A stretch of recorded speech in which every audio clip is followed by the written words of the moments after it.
श्री भगवान वचन का उद्धरण देते हुए प्रश्नों के उत्तर श्री शुक उवाच आत्मा मायामृते राजन परस्य अनुभवात्मन न घटेतार्थ संबंध स्वप्न दृष्ट नर्वाग्यलसा। एक शब्दार्थ श्री सुखदेव गोस्वामी ने कहा, हे राजनु, जब तक मनुष्य पूर्ण पुरुषोत्तम भगवान की शक्ति से प्रभावित नहीं होता तब तक भौतिक शरीर के साथ शुद्ध चेतना में शुद्ध आत्मा के संबंध कोई अर्थ नहीं होता। ऐसा संबंध स्वप्न देखने वाले द्वारा अपने ही शरीर को कार्य करते हुए देखने के समान है। तात्पर्य, महाराज परीक्षित के इस प्रश्न का कि भौतिक देह तथा मन से पृथक होते हुए भी जीवात्मा ने किस प्रकार भौतिक जीवन प्रारंभ किया, यहाँ पर सही उत्तर दिया गया है। आत्मा जीवन के भौतिक बोध से पृथक है, किंतु भगवान की बहिरंगा शक्ति, जिसे आत्माया कहते हैं, उसके द्वारा प्रभावित होने से वह ऐसे भौतिक बोध में लीन रहता है। इसकी व्याख्या प्रथम अध्याय में व्यासदेव द्वारा भगवान के साक्षात्कार तथा उनको बहिरंगा शक्ति के प्रसंग में पहले की जा चुकी है। बहिरंगा शक्ति का नियंत्रण भगवान द्वारा होता है और जीवात्माएं भगवान की इच्छा द्वारा इस बहिरंगा शक्ति से नियंत्रित होती हैं। अतः अपनी शुद्ध अवस्था में यद्यपि जब आत्मा नितांत सचता रहता है, किंतु भगवान की बहिरंगा शक्ति द्वारा प्रभावित होने से वह भगवान की इच्छा के अधीन रहता है। भगवद गीता 15.15 में भी इस तथ्य की पुष्टि की गई है। भगवान पर प्रत्येक जीवात्मा के हृदय में स्थित है और जीवात्मा की सारी चेतना तथा विस्मृति भगवान द्वारा प्रभावित है। अब जो दूसरा प्रश्न उठता है वह यह है कि भगवान जीवात्मा की चेतना तथा विस्मृति को इस प्रकार क्यों प्रभावित करते हैं। इसका उत्तर यह है कि भगवान की यह इच्छा है कि प्रत्येक जीवात्मा भगवान के अंश रूप शुद्ध चेतना में रहे और भगवान की प्रेमाभक्ति में लगा रहे, क्योंकि वह स्वभावत इसीलिए बना है। किंतु जीवात्मा अंशत स्वतंत्र भी है, अतः वह भगवान की सेवा करना नहीं भी चाह सकता और भगवान की ही तरह स्वतंत्र रहने का प्रयास कर सकता है। समस्त अभक्त जीवात्माएं भगवान के ही समान शक्तिमान बनना चाहती हैं, यद्यपि वे इस योग्य नहीं हैं। भगवान की इच्छा से वे मोहग्रस्त रहती हैं, क्योंकि वे उनके समान बनना चाहती हैं। जैसे कोई व्यक्ति आवश्यक पात्रता के बिना राजा बनना चाहे, उसी प्रकार जब जीवात्मा स्वयं भगवान बनना चाहता है तो वह स्वप्नावस्था को प्राप्त होता है, जिसमें वह अपने को राजा मानता है। अतः जीवात्मा की पहली पापपूर्ण इच्छा है कि वह भगवान बन जाए। फलस्वरूप भगवान की इच्छा होती है कि जीवात्मा अपने वास्तविक जीवन को भूलकर स्वप्नलोक में विचरण करने लगे, जहां वह अपने को भगवान के तुल्य माने। बालक अपनी माता से चांद लाने के लिए हट करता है और माता उसका रोना बंद कराने के लिए उसे दर्पण दे देती है, जिससे वह चंद्रमा के प्रतिबिंब को देख सके। अतः भगवान अपने रोते बालक को भौतिक जगत रूपी प्रतिबिंब प्रदान करते हैं, जिस पर कर्मी के रूप में वह नित्व दिखाता है और ऊबकर इसका परित्याग करके ईश्वर के साथ एकाकार होना चाहता है। ये दोनों ही अवस्थाएं स्वप्निल मोह हैं। इसे जानने के लिए इतिहास को खोजने की आवश्यकता नहीं कि जीवात्मा ने सबसे पहले कब ऐसी इच्छा की, किंतु वास्तविकता तो यह है कि ज्यों ही उसने ऐसी इच्छा की, वह भगवान के निर्देशन में माया के वशीभूत कर दिया गया। अतः भौतिक अवस्था में जीवात्मा झूठा स्वप्न देखता है कि यह मैं हूं और यह मेरा है। बद्धजीव स्वप्नवश अपने भौतिक शरीर को मैं सोचता है अथवा अपने को झूठे ही भगवान मानने लगता है और इस भौतिक शरीर से जो भी संबंधित है वह मेरा है। इस तरह मैं तथा मेरा को भ्रांत धारणा जन्म जन्मांतर तक केवल स्वप्न में ही बनी रहती है। जब तक जीवात्मा अपने को भगवान का पराधीन अंश नहीं मानता तब तक जन्म जन्मांतर ऐसा ही बना रहता है। किंतु शुद्ध चेतना में ऐसा भ्रांत धारणा युक्त स्वप्न नहीं रहता और जीवात्मा यह नहीं भूलता कि वह कभी भगवान नहीं बन सकता, प्रत्युत वह तो दिव्य प्रेममय अवस्था में उनका शाश्वत सेवक है। बहुरूप विभाभाति माया बहुरूपा ब्रह्मांडो गुणेश्वस्था ममामिति मन्यते। 2 शब्दार्थ मोहग्रस्त जीवात्मा भगवान की बहिरंगा शक्ति के द्वारा प्रदत्त अनेक रूप धारण करता है। जब बद्ध जीवात्मा भौतिक प्रकृति के गुणों में रम जाता है तो वह भूल से सोचने लगता है कि यह मैं हूं और यह मेरा है। तात्पर्य, जीवात्माओं के विभिन्न रूप भगवान की मोहमयी बहिरंगा शक्ति द्वारा प्रदत्त विभिन्न प्रकार के वच हैं, जो जीवात्मा के द्वारा भोगे जाने वाले वांछित गुणों के अनुसार होते हैं। बहिरंगा भौतिक शक्ति 3 गुणों सतो, रजो तथा तमो गुण द्वारा प्रकट होती है। इस प्रकार प्रकृति में भी जीवात्मा के लिए चुनाव करने की स्वतंत्रता रहती है और उसके चुनाव के ही अनुसार बहिरंगा शक्ति उसे विभिन्न प्रकार के शरीर प्रदान करती है। इस तरह 9 लाख प्रकार के जल जीव, 20 लाख वनस्पति जीव, 19 लाख कीड़े मकोड़े तथा सरीसृप, 10 लाख पक्षी, 30 लाख विभिन्न जंगली पशु तथा 4 लाख मनुष्य रूप पाए जाते हैं। इस प्रकार ब्रह्मांड के समस्त लोकों में 84,000,000 प्रकार के जीव योनियां पाए जाते हैं और जीवात्मा अपने भीतर विभिन्न गुणों में रमने वाले आत्मा के अनुसार अनेक देहांतरों द्वारा घूमता रहता है। यहाँ तक कि एक ही शरीर में जब आत्मा बालपन से लड़कपन और लड़कपन से युवावस्था, फिर युवावस्था से बुढ़ापा और बुढ़ापे से अपने कर्म के अनुसार अन्य शरीर में परिवर्तित होता है। जीवात्मा अपनी निजी इच्छा से शरीर कल्पित करता है और बहिरंगा शक्ति उसे वह रूप प्रदान करती है जिसका वह पूरी तरह से भोग कर सके। चीते की इच्छा अन्य पशु का रक्तपान करने की थी, अतः बहिरंगा शक्ति ने उसे सुविधा संपन्न चीते का शरीर प्रदान किया जिससे वह अन्य पशुओं का रक्तपान कर सके। इस प्रकार जो जीवात्मा उच्च लोक में देवता का शरीर पाना चाहता है उसे ईश्वर को कृपा से जैसा शरीर मिल सकता है, और यदि वह बुद्धिमान है तो भगवान के साहचर्य के लिए आध्यात्मिक शरीर पाने की इच्छा कर सकता है और उसे वह प्राप्त हो जाता है। अतः जीवात्मा को जो थोड़ी बहुत स्वतंत्रता प्राप्त है उसका उपयोग पूर्ण रूपेण किया जा सकता है, और ईश्वर इतने दयालु हैं कि वह मनुष्य को इच्छित शरीर प्रदान करते हैं। जीवात्मा की इच्छा पूर्ति सुनहले पर्वत का स्वप्न देखने के समान है। मनुष्य जानता है कि पर्वत क्या है और वह यह भी जानता है कि स्वर्ण क्या होता है। कर्नतु मात्र इच्छावश वह सुनहले पर्वत का सपना देखता है, और जब सपना टूटता है तो अपने सामने कुछ और ही पाता है। उसके समक्ष न तो सोनाहता है न पर्वत, सुनहले पर्वत की बात तो कोसों दूर रह जाती है। भौतिक जगत में जीवात्माओं की विभिन्न स्थितियां विविध शारीरिक रूप में मैं तथा मेरा भ्रांत धारणाओं के कारण हैं। कर्मी इस जगत को मेरा रूप में सोचता है और ज्ञानी सोचता है मैं ही सब कच्छा हूँ। राजनीति, समाज विज्ञान, परोपकार, परार्थवाद आदि की सारी धारणा बद्ध जीवों की इसी मैं तथा मेरी की भ्रांत धारणा पर आधारित है, जो भौतिक जीवन के भोग की प्रबल इच्छा से जन्य है।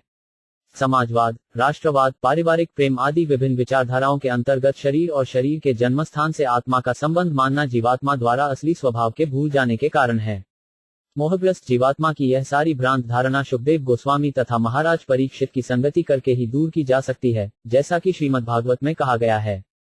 यही वाव महिम्नि स्वे परस्मिन कालमायो प्रमेत गत सम्मोहत्यक्तमोंडस्ते तदोभयम 3 शब्दार्थ जैसे ही जीवात्मा अपनी स्वाभाविक महिमा में स्थित हो जाता है और काल तथा माया से गुणातीत हो जाता है, वैसे ही वह जीवन की दोनों भ्रांत धारणाओं मैं तथा मेरा को त्याग देता है और शुद्ध आत्मस्वरूप में प्रकट हो जाता है।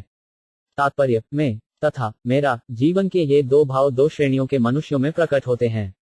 निम्न अवस्था में मेरा भाव प्रमुख रहता है और उच्चतर अवस्था में मैं का भाव।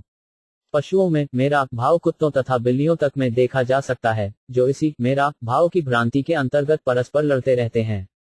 मानव जीवन की निम्न अवस्था में भी यही भाव, यह मेरा शरीर है, यह मेरा परिवार है, यह मेरी जाति है, यह मेरा राष्ट्र है, यह मेरा देश है, इत्यादि रूपों में उभरता है। चिंतन की उच्च अवस्था में यही मेरा को भ्रांत धारणा मैं हूँ अथवा मैं ही सब कुछ हूँ रूप में बदल जाती है।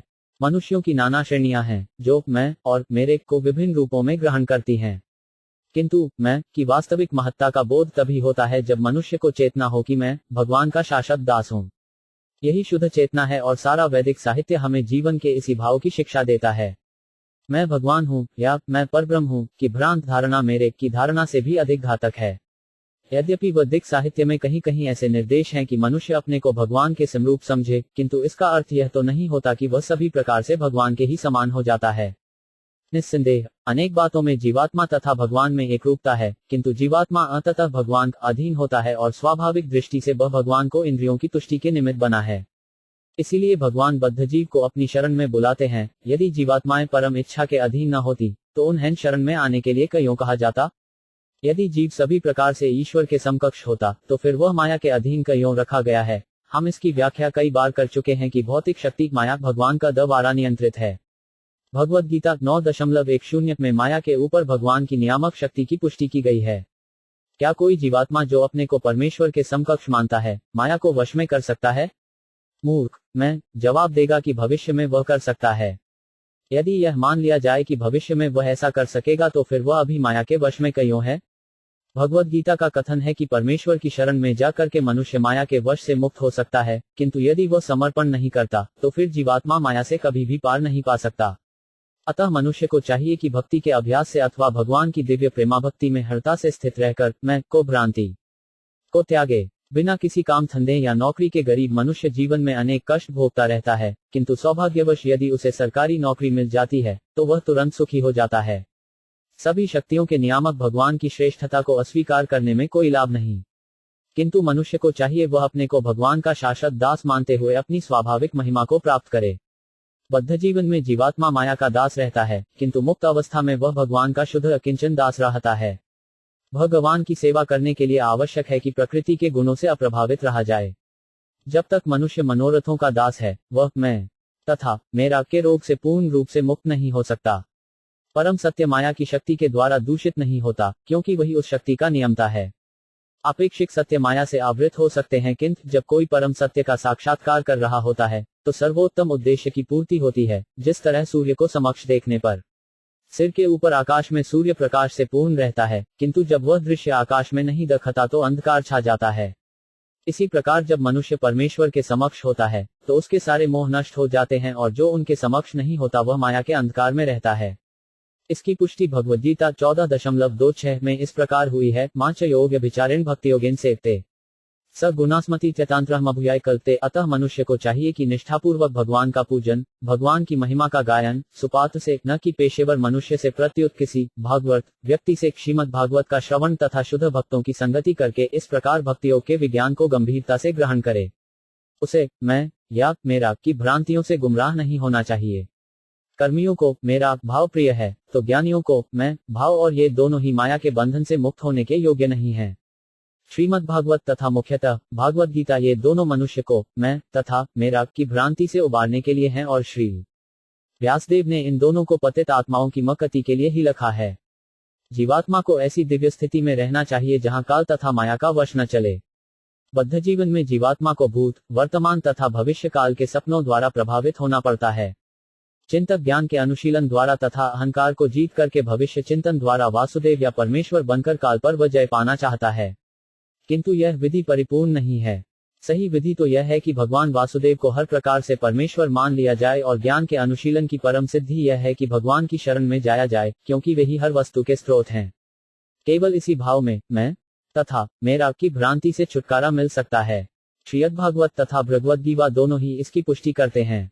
श्री व्यासदेव ने अपने महान ग्रंथ ओमद भागवत द्वारा मोहग्रस्त जीवात्माओं के लिए आत्मतत्व तथा भक्तियोग विधि में विशिष्ट योगदान किया है।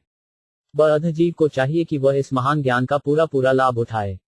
आत्मतत्व विशुद्धं त्यदा भगवान ऋतम ब्रह्मणे दर्शयन रूपमगली व्रताहत। 4 शब्दार्थ है। राजन, भगवान ने ब्रह्मा जी की भक्तियोग की निष्कपट तपस्या से अत्यंत प्रसन्न होकर उनके समक्ष अपना शाश्वत दिव्य रूप प्रकट किया, और बद्ध जीव की शुद्धि के लिए यही परम लक्ष्य भी है। तात्पर्य, आत्म तत्व ईश्वर तथा जीवात्मा दोनों ही का विज्ञान है। परमेश्वर तथा जीवात्मा दोनों ही आत्मा कहलाते हैं। परमेश्वर परमात्मा कहलाते हैं और जीवात्मा आत्मा, ब्रह्म या जीव कहलाता है। परमात्मा तथा जीव भौतिक शक्ति माया से परे होने के कारण आत्मा कहलाते हैं। अतः शुकदेव गोस्वामी ने इस श्लोक की व्याख्या परमात्मा तथा जीवात्मा दोनों के सत्य की शुद्धि के उद्देश्य से की है। साधारणतया लोगों की इन दोनों के बारे में बहुत सी मिथ्या धारणाएं हैं। जीवात्मा की भ्रांत धारणा भौतिक शरीर को शुद्ध आत्मा के रूप में पहचानना है, और परमात्मा के बारे में भ्रांत धारणाओं से जीवात्मा के समकक्ष मानना है। किंतु ये दोनों भ्रांतियां भक्तियोग के एक ही प्रहार से ध्वस्त हो सकती हैं। जिस प्रकार सूर्य के प्रकाश में सूर्य तथा सूर्य प्रकाश के नीचे का सारा लोक दिखाई पड़ने लगता है। अंधकार में न तो कोई सूर्य को देख पाता है, न अपने आप को और न ही जगत को, किंतु सूर्य के प्रकाश में वह सूर्य को, अपने आप को तथा अपने चारों ओर के जगत को देख सकता है। अतः श्री शुकदेव गोस्वामी कहते हैं कि इन दोनों भ्रांतियों को हटाने के लिए भगवान ने ब्रह्मा के भक्तियोग के निष्कपट प्रण से प्रसन्न होकर उन्हें अपने शाश्वत रूप का दर्शन दिया। भक्तियोग के अतिरिक्त आत्म तत्व को जानने की कोई भी विधि अंततः भ्रम सिद्ध होगी। भगवद गीता में भगवान कहते हैं कि केवल भक्तियोग का द्वारा उन्हें पूर्ण रूप से जाना जा सकता है, और तब आत्म तत्व में प्रवेश संभव है। भक्तियोग संपन्न करने में ब्रह्मा जी ने कठिन तपस्या की थी, अतः वे भगवान के दिव्य रूप को देख पाए। उनका दिव्य रूप 100% आध्यात्मिक है, और शुद्ध भक्तियोग में समुचित तपस्या के बाद दिव्य दृष्टि से ही उनका दर्शन किया जा सकता है। ब्रह्मा के समक्ष जो रूप प्रकट हुआ था वह इस भौतिक संसार में हमारे द्वारा अनुभव किया जाने वाला रूप नहीं था। ब्रह्मा जी ने उतनी कठिन तपस्या ऐसे भौतिक रूप के साक्षात्कार के लिए नहीं की थी। अतः महाराज परीक्षित द्वारा पूछे गए प्रश्न का उत्तर मिल जाता है। भगवान सच्चिदानंद स्वरूप अर्थात शाश्वत ज्ञान से परिपूर्ण और आनंद से परिपूर्ण है, किंतु जीवात्मा का भौतिक रूप न तो सत है, न चित और न आनंद ही। यही भगवान के रूप तथा बद्ध जीव के रूपों में अंतर है। किंतु बद्ध जीव अपना चिदानंद रूप भक्तियोग द्वारा भगवान का दर्शन करके पुनः प्राप्त कर सकता है। सारांश यह है कि अविद्या के कारण बद्ध जीव अनेक प्रकार के नश्वर भौतिक रूपों में जकड़ा रहता है, किंतु भगवान के बद्धात्माओं जैसे नश्वर रूप नहीं होते, वे सदैव चिदानंद रूप में रहते हैं। यही जीवात्मा तथा परमात्मा में अंतर है। भक्तियोग के द्वारा इस अंतर को समझा जा सकता है। तब भगवान ने ब्रह्मा को 4 मूल श्लोकों में श्रीमद् भागवत का सार कह सुनाया। इस प्रकार श्रीमद् भागवत चिंतकों को सृष्टि नहीं है। श्रीमद् भागवत की ध्वनि दिव्य है और इसकी अनुगूंज वेदों के ही समान है। इस प्रकार श्रीमद् भागवत की कथा भगवान तथा जीवात्मा दोनों के ज्ञान स्वरूप है। श्रीमद् भागवत का नियमित पाठ करना या उसका श्रवण करना भी भक्ति योग की साधना है और श्रीमद् भागवत की संगति मात्र से बड़ी सिद्धि पता हो सकती है। शुकदेव गोस्वामी तथा महाराज परीक्षित दोनों ने श्रीमद् भागवत के माध्यम से सिद्धि प्राप्त की। स आदि देवो जगता परो गुरु स्वतृष्ण्य माथाय से शिक्षेक्षत तान नाधिगच्छद हश्मत सम्मतान प्रपज्ञ निर्माण विधिया भवेत। 5 शब्दार्थ। प्रथम, गुरु एवं ब्रह्मांड के सर्वश्रेष्ठ जीव होते हुए भी ब्रह्मा जी अपने कमल आसन के स्रोत का पता न लगा सके और जब उन्होंने भौतिक जगत की सृष्टि करनी चाही तो वे यह भी न जान पाए कि किस दिशा से यह कार्य प्रारंभ किया जाए, न ही ऐसी सृष्टि करने के लिए कोई विधि ही ढूंढ पाए। तात्पर्य, यह श्लोक भगवान के रूप तथा धाम की दिव्य प्रकृति की व्याख्या की प्रस्तावना है। श्रीमद् भागवत के प्रारंभ में यह कहा जा चुका है कि परमेश्वर अपने धाम में वंशक शक्ति के संपर्क में आए बिना रहते हैं। अतः भगवान का धाम कल्पना न होकर एक भिन्न दिव्य लोकों का क्षेत्र है जिसे वैकुंठ कहते हैं। इस अध्याय में इसकी भी व्याख्या की जाएगी। इस भौतिक आकाश से बहुत ऊपर पर व्योम का ज्ञान तथा उम्म की सारी सामग्री की जानकारी भक्तियोग के द्वारा संभव है। ब्रह्मा जी ने भक्तियोग के बल पर ही सृष्टि करने की शक्ति प्राप्त की थी। सृष्टि करते समय ब्रह्मा जी भ्रमित हो गए थे और वे अपनी स्थिति तक का पता नहीं लगा पा रहे थे, किंतु उन्हें यह सारा ज्ञान भक्तियोग के द्वारा ही प्राप्त हो सका। भक्तियोग से ईश्वर को जाना जा सकता है और ईश्वर को सर्वोच्च मानकर शेष सब कुछ जाना जा सकता है। जो परमेश्वर को जानता है वह सब कुछ जानता है, यही समस्त वेदों का कथन है। इस ब्रह्मांड के आदि गुरु ब्रह्मा को भी भगवान की कृपा से प्रकाश प्राप्त हुआ था, तो ऐसा और कौन होगा जो उनकी कृपा के बिना सब कुछ जान सके। जो हर एक विषय की पूर्ण जानकारी प्राप्त करना चाहता है उसे चाहिए कि भगवत कृपा प्राप्त करे, इसके अलावा कोई दूसरा उपाय नहीं है। अपने निजी बल पर ज्ञान की खोज करने का प्रयास समय का अपव्यय होगा।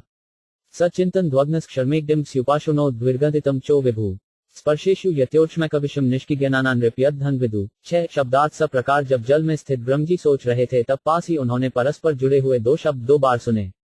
इनमें से एक 16वां और दूसरा 21वां स्पर्श अक्षर था। ये दोनों मिलकर विरक्त जीवन की निधि बन गए। तात्पर्य, संस्कृत भाषा में व्यंजन शब्दों के 2 विभाग हैं, स्पर्श वर्ण तथा तालव्य वर्ण। क से लेकर म तक के अक्षर स्पर्श वर्ण कहलाते हैं और इस समूह का 16वां अक्षर त है, जबकि 21वां अक्षर प है। अतः जब वे दोनों मिल जाते हैं तो तप शब्द अर्थात तपस्या बनता है। यह तप ब्राह्मणों तथा तपस्वियों का सौंदर्य तथा धन है। भागवत दर्शन के अनुसार प्रत्येक मनुष्य तप के निमित्त बना है और किसी निमित्त नहीं, क्योंकि एकमात्र तपस्या के द्वारा उसे आत्मबोध हो सकता है। मानव जीवन का धर्म इंद्रिय तृप्ति नहीं अपितु आत्म साक्षात्कार है। यह तप सृष्टि के आदि काल से ही चला आ रहा है और सर्वप्रथम परमगुरु ब्रह्मा जी ने इसे ग्रहण किया था। तपस्या के ही द्वारा मनुष्य को मानव जीवन का लाभ प्राप्त हो सकता है, पशु जीवन की दिखलावटी सभ्यता से नहीं। पशु खाने पीने तथा मजा डिड़ाने द्वारा इंद्रिय तृप्ति के अतिरिक्त कुछ भी नहीं जानता, किंतु मनुष्य का जन्म तपस्या करके भगवान के धाम वापस जाने के लिए हुआ है। जब ब्रह्मा जी की समझ में नहीं आ रहा था कि ब्रह्मांड की सृष्टि किस प्रकार की जाए तो वे कमल आसन के स्रोत का तथा सृष्टि के साधन का पता लगाने के लिए जल के भीतर गए, जहां उन्होंने तप शब्द की 2 बार गूंज सुनी। तप के पद को ग्रहण करना जिज्ञासु का मानो दूसरा जन्म हो। यहाँ पर उपासनोत शब्द अत्यंत सार्थक है। यह उपनयन के समान है, अर्थात तप के मार्ग पर शिष्य को गुरु के समीप लाने के समान है। अतः ब्रह्मा जी को श्री कृष्ण ने दीक्षा दी और इसकी पुष्टि स्वयं ब्रह्मा जी ने अपनी कृति ब्रह्म संहिता में की है। ब्रह्म संहिता में प्रत्येक श्लोक में ब्रह्मा जी ने गोविंदमादि पुरुषोत्तम भरजामी स्तुति की है। इस तरह श्री कृष्ण ने कृष्ण महामंत्र द्वारा ब्रह्मा को दीक्षा दी, जिससे विशाल ब्रह्मांड की सृष्टि करने के पूर्व ते वैष्णव अर्थात भगवान के भक्त हो सके। ब्रह्म संहिता में उल्लेख है कि ब्रह्मा जी को 18 अक्षर वाले कृष्ण मंत्र में दीक्षित किया गया, जिसे प्रायः कृष्ण के समस्त भक्त स्वीकार करते हैं। हम उसी सिद्धांत का पालन करते हैं, क्योंकि हमारा ब्रह्म संप्रदाय से संबंध है, जो सीधे ब्रह्मा से नारद, नारद से व्यास, व्यास से मध्वमुनि, मध्वमुनि से माधवेंद्रपुरी तथा माधवेंद्रपुरी से ईश्वरपुरी, ईश्वरपुरी से भगवान चैतन्य और क्रमशः हमारे गुरु भगवत कृपामूर्ति भक्ति सिद्धांत सरस्वती की शिष्य परंपरा में है। इस प्रकार जो मनुष्य शिष्य परंपरा में दीक्षित होता है उसे वैसा ही फल या सृष्टि करने की शक्ति प्राप्त होती है। क मनारहित भगवत भक्त के लिए इस पवित्र मंत्र का जप ही एकमात्र आसरा है। केवल ऐसी तपस्या से भगवत भक्त ब्रह्मा जी के समान सारी सिद्धियां प्राप्त कर लेता है। निशम्य तत्थक्तु देहक्ष्या दिशों विलोक्य तत्रान्यत पश्यमान स्वथिष्ण्यमाथाय विमृश्य तद्विद्वितम तपस्युपादिष्ट इवात्थे मन। 7 शब्दार्थ। जब उन्होंने वह ध्वनि सुनी तो वे ध्वनिकर्ता को चारों ओर ढूंढने का प्रयास करने लगे, किंतु जब वे अपने अतिरिक्त किसी को न पा सके तो उन्होंने कमल आसन पर एहड़तापूर्वक बैठ जाना और आदेशानुसार तपस्या करने में ध्यान देना ही श्रेयस्कर समझा। तात्पर्य, जवन में सफलता प्राप्त करने के लिए ब्रह्म जी के उदाहरण का अनुसरण करना चाहिए, क्योंकि वे सृष्टि के आदि प्राणी हैं। परमेश्वर द्वारा तपस्या में दीक्षित किए जाने पर उन्होंने तपस्या करने का संकल्प किया और अपने चारों ओर अपने सिवा अन्य किसी को न पाकर वे ठीक ही समझ सके कि वह ध्वनि स्वयं भगवान ने की थी। उस समय ब्रह्मा बिल्कुल अकेले थे, क्योंकि तब कोई सृष्टि नहीं हुई थी और न उनके अतिरिक्त वहां अन्य कोई था। श्रीमद् भागवत के प्रथम स्कंद के प्रथम अध्याय के प्रथम श्लोक में ब्रह्मा को श्री भगवान ने अंतःकरण से ही दीक्षा दी थी।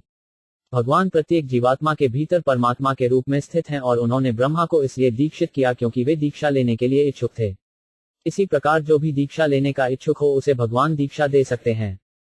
जैसा कि बताया जा चुका है, ब्रह्मा इस ब्रह्मांड के आदि गुरु हैं और चूंकि स्वयं भगवान ने उन्हें दीक्षा दी थी, अतः श्रीमद् भागवत की कथा शिष्य परंपरा से चली आ रही है। इसीलिए श्रीमद् भागवत को वास्तविक कथा संदेश प्राप्त करने के लिए मनुष्य को चाहिए कि शिष्य परंपरा से चले आ रहे गुरु के पास जाए, फिर उस परंपरा में योग्य गुरु से दीक्षित होकर उसे भक्ति करने के लिए तपस्या में रत हो जाना चाहिए।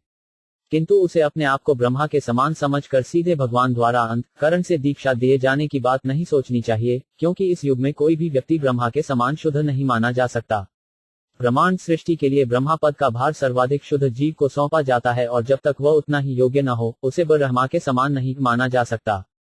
किंतु उसे वैसी ही सुविधाएं भगवान के शुद्ध भक्तों द्वारा, शाखत्रों के आदेशों द्वारा, जैसा कि विशेष रूप से भगवद गीता तथा श्रीमद् भागवत में प्रकट हैं, तथा प्रामाणिक गुरु द्वारा प्राप्त हो सकती हैं। जो मनुष्य हृदय से भगवान की सेवा में निष्ठा रखता है, उसके समक्ष भगवान स्वयं गुरु रूप में प्रकट होते हैं। अतः उस प्रामाणिक गुरु को, जो दैववश निष्ठावान शिष्य को प्राप्त होता है, भगवान का सबसे विश्वासपात्र तथा प्रिय प्रतिनिधि मानना चाहिए। यदि कोई व्यक्ति ऐसे प्रामाणिक गुरु के निर्देशन में रहता है, तो यह निस्संदेह समझना चाहिए कि उसे भगवत कृपा प्राप्त हो गई है। दिव्यम सहस्त्राब्द मोक्ष दर्शनो जितानिलामा विजित भयेन्द्रिय अतप्यत स्माखिल लोकतापल तपस्पियांस्पता समाहित 8 शब्दार्थ। ब्रह्मा जी ने देवताओं की गणना के अनुसार 1000 वर्षों तक तपस्या की। उन्होंने आकाश से यह दिव्य अनुभूति सुनी और इसे ईश्वरीय मान लिया। इस प्रकार उन्होंने अपनी इंद्रियों तथा मन को वश में किया। उन्होंने जो तपस्या की वह जीवात्माओं के लिए महान शिक्षा बन गई। इस प्रकार ब्रह्मा जी तपस्वियों में महानतम माने जाते हैं। तात्पर्य, ब्रह्मा जी ने तप की रहस्यमय ध्वनि सुनी, किंतु वे यह नहीं देख पाए कि इसको कौन उच्चारित कर रहा है। फिर भी उन्होंने इस आदेश को उपयोगी समझकर स्वीकार कर लिया और वे 1000 दिव्य वर्षों तक तपस्या करते रहे। एक दिव्य वर्ष हमारे 66,30,712 प्रतिशत 1000 वर्षों के तुल्य होता है। ध्वनि को स्वीकार करने का मूल कारण यह था कि उनमें भगवान विषयक विशुद्ध दृष्टि थी और इस सही दृष्टि के कारण उन्होंने भगवान तथा भगवान के आदेश में कोई अंतर नहीं माना। भले ही भगवान स्वयं उपस्थित न हो, किंतु उनमें तथा उनकी ध्वनि में कोई अंतर नहीं होता। ईश्वर को जानने को सर्वोत्तम विधि यही है कि ऐसे ईश्वरीय आदेश को शिरोधार्य कर लिया जाए और ब्रह्मा, जो हर एक के आदि गुरु हैं, दिव्य ज्ञान प्राप्त करने की इस विधि के जते जागते उदाहरण हैं। दिव्य ध्वनि की शक्ति कभी क्षीण नहीं होती, क्योंकि ध्वनिकर्ता ओझल रहता है। अतः श्रीमद् भागवत या भगवद गीता या संसार के किसी अन्य शास्त्र को कभी भी दिव्य शक्ति से विहीन सामान्य संसारी ध्वनि वाणी नहीं समझना चाहिए। मनुष्य को इस दिव्य ध्वनि को उपयुक्त स्रोत से प्राप्त करके उसे सत्य मानकर बिना किसी हिचक के आदेश के तौर पर पालन करना होता है। सफलता का रहस्य यही है कि प्रामाणिक गुरु से अर्थात उपयुक्त स्रोत से ध्वनि ग्रहण की जाए। संसारी कृत्रिम ध्वनि में शक्ति नहीं होती, अतः अप्रामाणिक व्यक्ति से प्राप्त तथाकथित दिव्य ध्वनि में कोई शक्ति नहीं होती। ऐसी दिव्य शक्ति को जान लेने की योग्यता होनी चाहिए और जिसे अपने विवेक से या कि भाग्य से गुरु द्वारा यह दिव्य ध्वनि प्राप्त हो सके, समझिए कि उसकी मुक्ति का मार्ग प्रशस्त हो गया।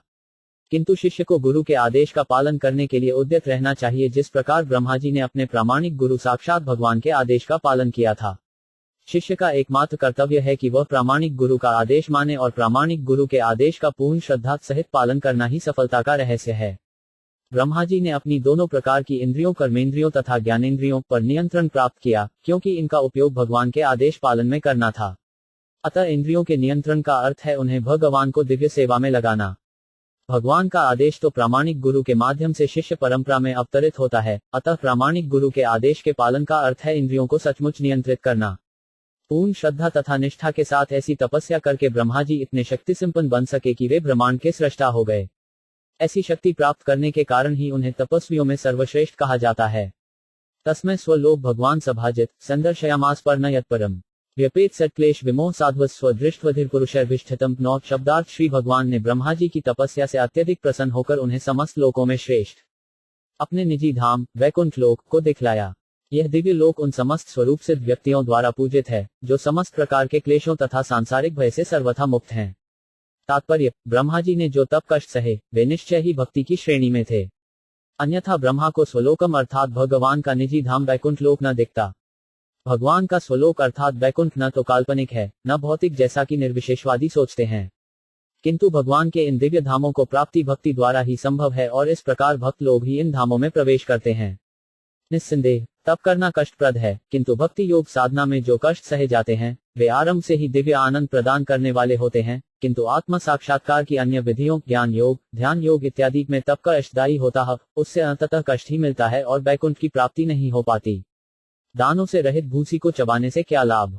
इसी प्रकार आत्म साक्षात्कार के लिए भक्ति योग के अतिरिक्त अन्य किसी प्रकार की कष्टप्रद तपस्या करने से कोई लाभ नहीं है। भक्ति योग साधना श्री भगवान के उदर से निकले कमल पर आसन जमाने के समान है, क्योंकि ब्रह्मा जी उसी पर आसीन थे। ब्रह्मा जी भगवान को प्रसन्न कर सके और भगवान ने भी प्रसन्न होकर उन्हें अपना धाम दिखलाया। श्री जीव गोस्वामी ने श्रीमद् भागवत की क्रम संदर्भ नामक अपनी टीका में गर्ग उपनिषद से वह उद्धरण दिया है जिसमें कहा गया है कि याज्ञवल्क्य ने गागी से भगवान के दिव्य लोक के विषय में वर्णन किया और बताया यह लोक तदीयान के सर्वोच्च लोक ब्रह्मलोक के ऊपर स्थित है। भगवान का यह धाम अल्पज्ञानियों के लिए गुत्थी बना रहता है, यद्यपि भगवद गीता तथा श्रीमद् भागवत जैसे ग्रंथों में इसका वर्णन हुआ है। यहाँ पर स्वनवरित शब्द महत्वपूर्ण है। जो वास्तव में स्वरूप सिद्ध है वही अपने दिव्य स्वरूप को समझ पाता है। स्व तथा परमेश्वर का निर्विशेष साक्षात्कार पूर्ण नहीं है, क्योंकि संसारी व्यक्तियों का यह विरोधी विचार है। भगवान तथा भगवत भक्त सभी दिव्य हैं, उनके कोई भौतिक शरीर नहीं होता। भौतिक शरीर में 5 प्रकार के क्लेशों का आवरण रहता है, ये हैं अविद्या, भौतिक बोध, आसक्ति, घृणा तथा अवशोषण। जब तक मनुष्य इन 5 क्लेशों से घिरा रहता है तब तक जैकुंठ लोक में उसके प्रविष्ट होने का प्रश्न ही नहीं उठता।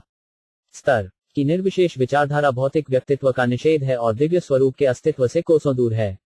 अगले श्लोकों में दिव्य धाम के सगुण रूपों की व्याख्या की जाएगी। ब्रह्मा जी ने भी सर्वोच्च लोक वैकुंठ लोक को गोलोक वृंदावन कहा है, जहां भगवान गोप के रूप में दिव्य सुरभि गायों सहित सैकड़ों हजारों लक्ष्मियों से घिरे हुए रहते हैं। चिंतामणि प्रकर सब्र सुकल्प वृक्ष लक्षावतेयु सुरभिराभिपाल्यंतम लक्ष्मी सहस्य शतसंभ्रम से ज्ञमान गोविंदमादि पुरुषोत्तमः भजामि। ब्रह्म संहिता 5.29 भगवद्गीता। इस कथन बद्यत्वा न निवर्तन्ते तद्धाम परम मम की भी पुष्टि होती है। परम का अर्थ है परब्रह्म, अतः भगवान का धाम भी पूर्ण पुरुषोत्तम भगवान से अभिन्न है, ब्रह्म भी है। भगवान वैकुंठ कहलाते हैं और उनका धाम भी वैकुंठ है। ऐसे वैकुंठ का साक्षात्कार तथा पूजा दिव्य रूप तथा इंद्रिय द्वारा ही संभव है। प्रवर्ते यत्र रजस्तमस्त्यो सत्वं च काल विक्रम न यत्र माया किस्मता प्रे हरे रनुक्ता यत्र सुरासुराचिता। 10 शब्दार्थ भगवान के उस स्वधाम में न तो रजोगुण और तमोगुण रहते हैं, न ही सतोगुण पर इनका कोई प्रभाव दिखता है। वहां पर काल को प्रधानता प्राप्त नहीं है। फिर बहिरंगा शक्ति माया का तो कहना ही क्या, इसका तो वहां प्रवेश भी नहीं हो सकता। देवता तथा असुर बिना भेदभाव के भक्तों के रूप में भगवान की पूजा करते हैं। तात्पर्य, भगवान का धाम या वैकुंठ लोक का वातावरण जिसे त्रिपादविश्रुति कहते हैं, भौतिक ब्रह्मांडों की अपेक्षा 3 गुना विशाल है, जिसका वर्णन यहाँ पर तथा भगवद गीता में संक्षेप में हुआ है। यह ब्रह्मांड अपने करोड़ों ग्रहों तथा नक्षत्रों सहित महतु तत्व की परिधि में संपुंजित अरबों ब्रह्मांडों में से एक है। ये समस्त ब्रह्मांड मिलकर भगवान की सृष्टि के चतुर्थांश के तुल्य हैं। वहां दिव्य आकाश भी है, जिसके परे वैकुंठ नामक आध्यात्मिक लोक हैं, और ये सब मिलकर शेष 3/4 भाग बनाते हैं। ईश्वर की सृष्टियां सदा अनंत होती हैं। यहाँ तक कि एक वृक्ष की पत्तियों या मनुष्य के सिर के बालों की गणना कर पाना असंभव है। फिर भी मूर्ख व्यक्ति ईश्वर बनने के विचार से फूले फूले फिरते हैं, भले ही वे अपने शरीर का एक बाल भी न बना सकें। मनुष्य यात्रा करने के नाना प्रकार के यानों का भले ही आविष्कार कर ले और बहुप्रचारित अंतरिक्षयान द्वारा चंद्रमा पर पहुंच भी जाए, किंतु वह वहां रह नहीं सकता। फलत जो मनुष्य बुद्धिमान हैं, वे अपने को ब्रह्मांड का ईश्वर मानने का दम नहीं करते। वे सत्व ज्ञान प्राप्त करने के सरलतम साधन वैदिक साहित्य के आदेशों का पालन करते हैं। अतः हमें चाहिए कि श्रीमद् भागवत से हम भौतिक आकाश से परे दिव्य जगत की प्रकृति तथा रचना के विषय में ज्ञान प्राप्त करें। उस आकाश में भौतिक गुणों, विशेष रूप से रजो तथा तमोगुण का सर्वथा अभाव रहता है। तमोगुण के कारण जीवात्मा में काम तथा वासना की आदतें उत्पन्न होती हैं, जिसका अर्थ यह हुआ कि वैकुंठ लोक में जीवात्माएं इन दोनों बातों से मुक्त हैं। जैसा कि भगवद्गीता में पुष्टि की गई है, मनुष्य ब्रह्मभूत अवस्था में वासना तथा शोक दोनों से मुक्त हो जाता है। अतः इससे निष्कर्ष यह निकला कि वैकुंठ लोक के निवासी ब्रह्मभूत जीवात्म हैं, जबकि संसारी जीव वासना तथा शोक से पूर्ण रहते हैं। जब भौतिक जगत में कोई व्यक्ति रजोगुणी तथा तमोगुणी नहीं होता तो उसका यही अर्थ होता है कि वह सतोगुणी है। किंतु भौतिक जगत में सतोगुण भी कभी कभी रजो तथा तमोगुण से दूषित हो जाता है। वैकुंठ लोक में केवल अमिश सतोगुण पाया जाता है। वहां की सारी परिस्थिति बहिरंगा शक्ति की मोहमय सृष्टि से मुक्त रहती है। यद्यपि माया भी परमेश्वर की अंश स्वरूप है, किंतु वह परमेश्वर से भिन्न है, परंतु वह मिथ्या दृश्य नहीं है जैसा कि एकेश्वरादि दार्शनिक मानते हैं।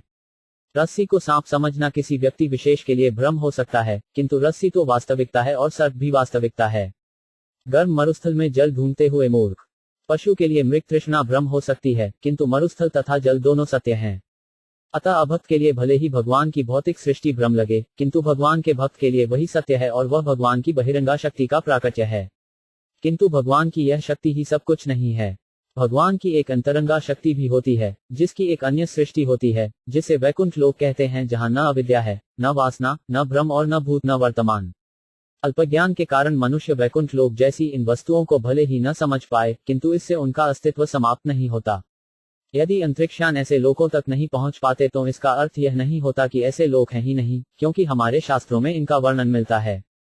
जैसा कि श्री जीव गोस्वामी ने उद्धृत किया है, नारद पंचरात्र से हम जान सकते हैं कि दिव्य जगत अर्थात वैकुंठ लोक दिव्य गुणों से युक्त है। ये दिव्य गुण जो भगवान की भक्ति के माध्यम से प्रकाश में आते हैं, सांसारिक रजो, तमो तथा सतो गुणों से सर्वथा भिन्न होते हैं। ऐसे गुण अभक्तों द्वारा प्राप्त नहीं किए जा सकते। पद्म पुराण के उत्तरखंड में कहा गया है कि भगवान की 1/4 सृष्टि से परे शेष 3/4 संसार है। भौतिक सृष्टि तथा आध्यात्मिक सृष्टि के बीच की विभाजक रेखा विरजा नदी है, जो भगवान के शरीर के पसीने से निकली है। इसके परे ही शेष 3/4 सृष्टि है। यह अंश शाश्वत, अमर, अक्षय तथा अनंत है और इसमें जीवन को परम सिद्ध स्थिति विद्यमान रहती है। सांख्य कौमुदी में कहा गया है कि अमिश्रित सतोगुण अर्थात सतत अथवा दिव्यता भौतिक गुणों के सर्वथा विपरीत है। वहां की समस्त जीवात्माएं अखंडित, शाश्वत रूप से परस्पर संबंधित हैं और भगवान प्रधान तथा सर्वोपरि सत्ता हैं।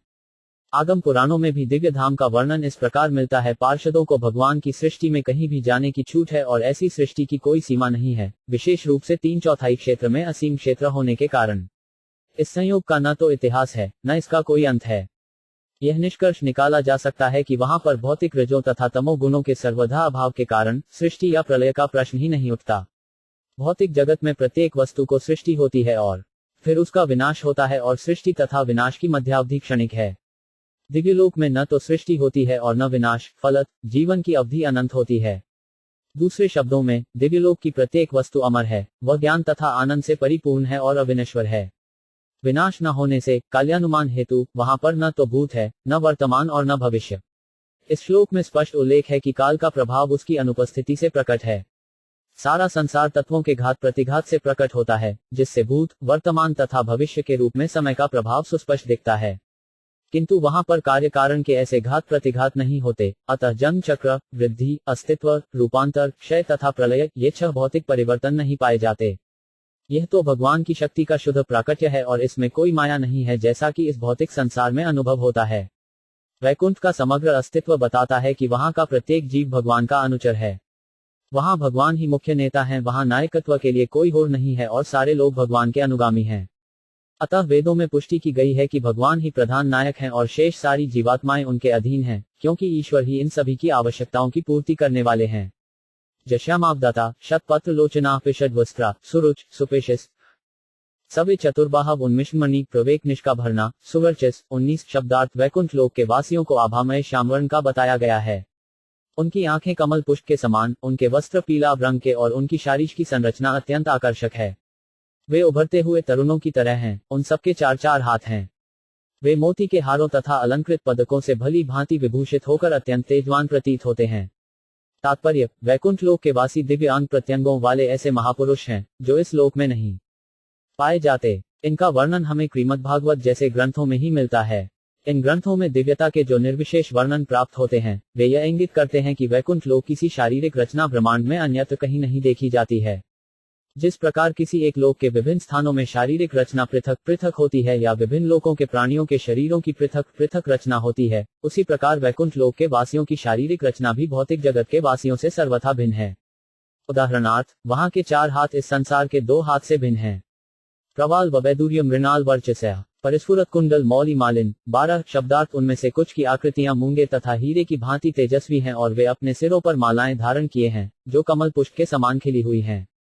कुछ ने कानों में कुंडल पहन रखे हैं। तात्पर्य, कुछ निवासी ऐसे हैं जिन्हें सारूप्य मुक्ति प्राप्त है, अर्थात उनके शारीरिक लक्षण श्री भगवान जैसे हैं। वैदुर्य मणि विशेषत भगवान के निमित्त है, किंतु जिसे भगवान का सारूप्य प्राप्त होता है उसको ऐसा मणि धारण करने का विशेष सौभाग्य प्राप्त होता है। राजिष्णुभियन परितो विराजते लस्त्विमानवल्भिमहात्मनाम विद्योतमान प्रमदोत्तमाद्योभी सविद्युदब्रवल्भियन था नभ। 13 शब्दार्थ सारे वैकुंठ लोक विभिन्न चमचमाते विमानों से भी घिरे हैं। ये विमान महात्माओं या भगवत भक्तों के हैं। स्त्रियां अपने स्वर्गिक मुखमंडल के कारण बिजली के समान सुंदर लगती हैं और ये सब मिलकर ऐसी प्रतीत होती हैं मानो बादलों तथा बिजली से आकाश सुशोभित हो। तात्पर्य, ऐसा प्रतीत होता है कि वैकुंठ लोकों में चमचमाते व मान रहते हैं जिनमें भगवान के परम भक्त तथा बिजली के समान ज्योतिमान नैसर्गिक सुंदर स्त्रियां बैठी रहती हैं। विमानों जैसे तरह तरह के अन्य वाहन भी होंगे, किंतु वे संभवत यंत्रों द्वारा न चलाए जाते हों, जैसा कि हमारा अनुभव इस संसार में है। हर वस्तु सच्चिदानंद स्वरूप है, अतः विमान तथा वाहन भी ब्रह्म के ही समान गुणों वाले होंगे। यद्यपि वहां ब्रह्म के अतिरिक्त कुछ भी नहीं है, किंतु इसका यह गलत अर्थ नहीं समझना चाहिए कि वहां केवल शून्य है और विविधता नहीं है। ऐसा सोचना ज्ञान के अभाव का द्योतक है, अन्यथा ब्रह्म में रिक्तता को ऐसी भ्रांति किसी को क्यों हो। जिस प्रकार वहां विमान, स्त्रियां तथा पुरुष हैं, उसी तरह लोक विशेष के अनुरूप नगर, घर तथा अन्य वस्तुएं भी होती होंगी। मनुष्य को इस जगत के आधार पर दिव्य जगत के संबंध में अपूर्णता का आरोप नहीं करना चाहिए और वायुमंडल आकाश को काल के प्रभाव से सर्वथा मुक्त नहीं समझना चाहिए, जैसा कि पहले कहा जा चुका है। रूपिण्युरुगाय पादयो करोति मान बहुधा विभूति भी प्रेडु अता या कुसुमाकरानुगय विंगियमाना प्रिय कर्म गायती। 94 शब्दार्थ दिव्य रूपधारी लक्ष्मी जी भगवान के चरण कमलों की प्रेमपूर्ण सेवा में लगी हुई हैं और वसंत के अनुचर भौरों के द्वारा विचलित होकर वे न केवल विविध विलास अपनी सहेलियों सहित भगवान की सेवा में तत्पर हैं, अपितु भगवान की लीलाओं का गुणगान भी कर रही हैं। ददर्श तत्राखिल सात्वता पत बृहपति यज्ञपत जगतपतिम सुनंद नंद प्रबलायनाय भी स्वपार्षदाग्रह परिसेवितम विभुम। 15 शब्दार्थ ब्रह्मा जी ने वैकुंठ लोक में उन श्री भगवान को देखा जो सारे भक्त समुदाय के स्वामी, लक्ष्मी जी के पति, समस्त यज्ञों के स्वामी तथा ब्रह्मांड के स्वामी हैं और जो नंद, सुनंद, प्रबल तथा अर्हन आदि अपने अग्रणी पार्षदों द्वारा सेवित हैं। तात्पर्य, जब हम राजा की बात करते हैं तो इससे यही समझा जाता है कि राजा के साथ उनके विश्वास पात्र पार्षद यथा उनका सचिव, निजी सचिव, मंत्री, सलाहकार रहते हैं। इसी प्रकार जब हम भगवान का दर्शन करते हैं तो उनके साथ उनकी विभिन्न शक्तियां, पार्षद, विश्वास पात्र सेवक आदि भी देखते हैं। अतः परमेश्वर जो समस्त जीवों, समस्त भक्त संप्रदायों, ऐश्वर्यों, यज्ञों का स्वामी है और अपनी सारी सृष्टि की प्रत्येक वस्तु का भोक्ता है, न केवल परम पुरुष हैं वरनु अपनी दिव्य सेवा करने वाले पार्षदों से निरंतर घिरे रहते हैं। भरित्य प्रसादाभिमुख हगास्व प्रसन्न हासारुण लोचनान्नम किरीटिन कुंडलिन चतुर्भुज पीतांशुकं वक्षसी लक्षितम भ्रियात। 16 शब्दार्थ अपने प्रिय दासों की ओर कृपा दृष्टि डालते हुए मादक तथा आकर्षक दृष्टि वाले भगवान अत्यधिक तुष्ट लगे। उनका मुस्काता मुख मोहक लाल रंग से सुशोभित था। वे पीले वस्त्र पहने थे और कानों में कुंडल तथा सिर में मुकुट धारण किए हुए थे। उनके 4 हाथ थे और उनका वक्षस्थल लक्ष्मी जी की रेखाकृतियों से चिट्ठित था। तात्पर्य, पद्म पुराण ने उत्तराखंड में योगपीठ का अर्थात उस स्थान का जहां भगवान अपने नित्य भक्तों को दर्शन देते हैं, पूर्ण विवरण दिया हुआ है। उस योगपीठ में साक्षात धर्म, ज्ञान, ऐश्वर्य तथा त्याग भगवान के चरण कमलों पर आसीन है। वहां पर ऋक, साम, यजु तथा अथर्व ये चारों वेद भगवान को सलाह देने के लिए उपस्थित हैं। चंड आदि 16 शक्तियां वहां विद्यमान हैं। चंड तथा कुमुद प्रथम 2 द्वारपाल हैं, बीच के द्वार पर भद्र तथा सुभद्र और अंतिम द्वार पर जय तथा विजय हैं। कुमुद, कमुदाश, पुंडरीक, वामन, शंकुकर्ण, सर्वनेत्र, सुमुख आदि अन्य द्वारपाल भी हैं। भगवान का महल अच्छी तरह सजा हुआ तथा उपर्युक्त द्वारपालों द्वारा रक्षित है। अध्ययनीयासन्मास्थितम पर वृत चतु षोडश पश्य शक्ति भी युक्त भगय स्वरित्रत चाशुभे स्वयं धामन ब्रह्मांडमी भ्रमुख। 97 शब्दार्थ भगवान अपने सिंहासन पर विराजमान थे और विभिन्न शक्तियों से यथा 4, 16, 5 तथा 6 प्राकृतिक ऐश्वर्यों के साथ अन्य छोटी एवं क्षणिक शक्तियों से घिरे हुए थे, किंतु वे वास्तविक परमेश्वर थे और अपने धाम में आनंद ले रहे थे। तात्पर्य, भगवान अपने 6 ऐश्वर्यों से युक्त होते हैं। विशेष, वे सबसे धनी, सर्वशक्तिमान, सर्वाधिक प्रसिद्ध, सर्वाधिक सुंदर, सर्वाधिक ज्ञानी तथा सबसे बड़े त्यागी होते हैं और उनकी 4 भौतिक सर्जनात्मक शक्तियों के लिए प्रकृति, पुरुष, महत्त्व के सिद्धांत तथा अहंकार तो उनकी सेवा करते हैं। उनकी सेवा 16 तत्व भी करते हैं। 5 तत्व क्षिति, जल, पावक, गगन, समीर, 5 ज्ञानेंद्रियां नाक, कान, आंख, जीभ तथा त्वचा तथा 5 कर्मेंद्रियां हाथ, पांव, पेट, मल त्याग इंद्रियां मूत्र तथा जन्नेंद्रियां तथा मन। 5 के अंतर्गत रूप, स्वाद, गंध, शब्द तथा स्पर्श नामक 5 तन्मात्राएं आती हैं। ये 25 शक्तियां सृष्टि करते समय भगवान को सहायक बनती हैं और भगवान को सेवा में प्रत्यक्ष रूप में लगी रहती हैं। लघु ऐश्वर्यों की संख्या 8 है। अस्थायी प्रभुत्व के लिए योगियों द्वारा प्राप्त की गई अष्ट सिद्धियां और ये भी उनके वश में रहते हैं, किंतु बिना प्रयास के इन समस्त शक्तियों से स्वाभाविक रूप से पूर्ण रहते हैं और इस कारण ही वे परमेश्वर हैं। जीव कठिन तप तथा शारीरिक आसनों के द्वारा अस्थायी रूप से विलक्षण शक्ति प्राप्त कर सकता है, किंतु इतने से वह परमेश्वर नहीं बन जाता।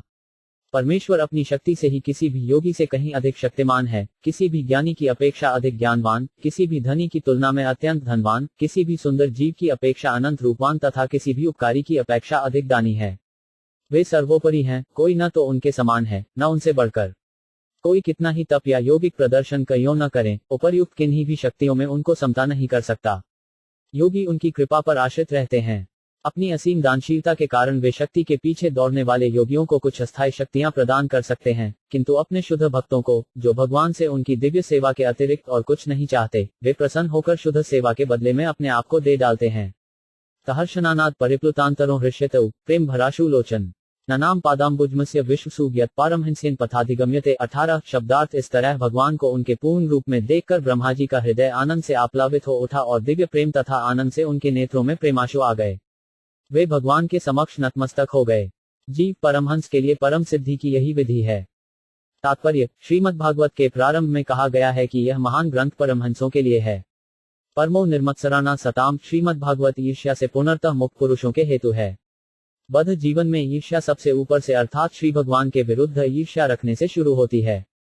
सभी शास्त्र भगवान की सत्ता को मानते हैं और भगवद गीता में तो परमेश्वर के सगुण रूप का विशेष वर्णन हुआ है। यहाँ तक कि इस ग्रंथ के अंत में इस बात पर बल दिया गया है कि जीवन के क्लेशों से बचने के लिए मनुष्य को भगवान को शरण में जाना चाहिए। दुर्भाग्यवश अपवित्र पृष्ठभूमि वाले व्यक्ति ईश्वर में विश्वास नहीं करते और हर व्यक्ति बिना किसी योग्यता के ईश्वर बनना चाहता है। बद्ध जीवों का यह ईर्ष्यालु स्वभाव ईश्वर के साथ तदाकार होने की अवस्था तक बना रहता है। अतः बड़े से बड़ा दार्शनिक भी जो ईश्वर के साथ तादात्म्य चाहता है, अपने ईर्ष्यालु मन के कारण कभी भी परमहंस नहीं बन सकता। अतः जो लोग भक्तियोग में रत हैं, केवल वे ही जीवन की परमहंस अवस्था को प्राप्त होते हैं। यदि मनुष्य का यह दृढ़ विश्वास हो जाए कि दिव्य प्रेम में भगवान की भक्ति करने मात्र से वह परम सिद्ध अवस्था को प्राप्त हो सकता है, तो बस वहीं से भक्तियोग की शुरुआत हो जाती है। ब्रह्मा जी को इस भक्तियोग की कला पर विश्वास था। उन्होंने भगवान द्वारा तप करने के आदेश पर विश्वास किया और कठिन तप के द्वारा वैकुंठ लोक तथा भगवान के दर्शन प्राप्त करने में सफलता पाई। कोई भी मनुष्य मन या मशीन के साधनों द्वारा परमेश्वर के धाम तक नहीं पहुंच सकता। केवल भक्तियोग के बल पर वह वैकुंठ लोक को जा सकता है, क्योंकि भगवान का साक्षात्कार भक्तियोग के द्वारा ही किया जा सकता है।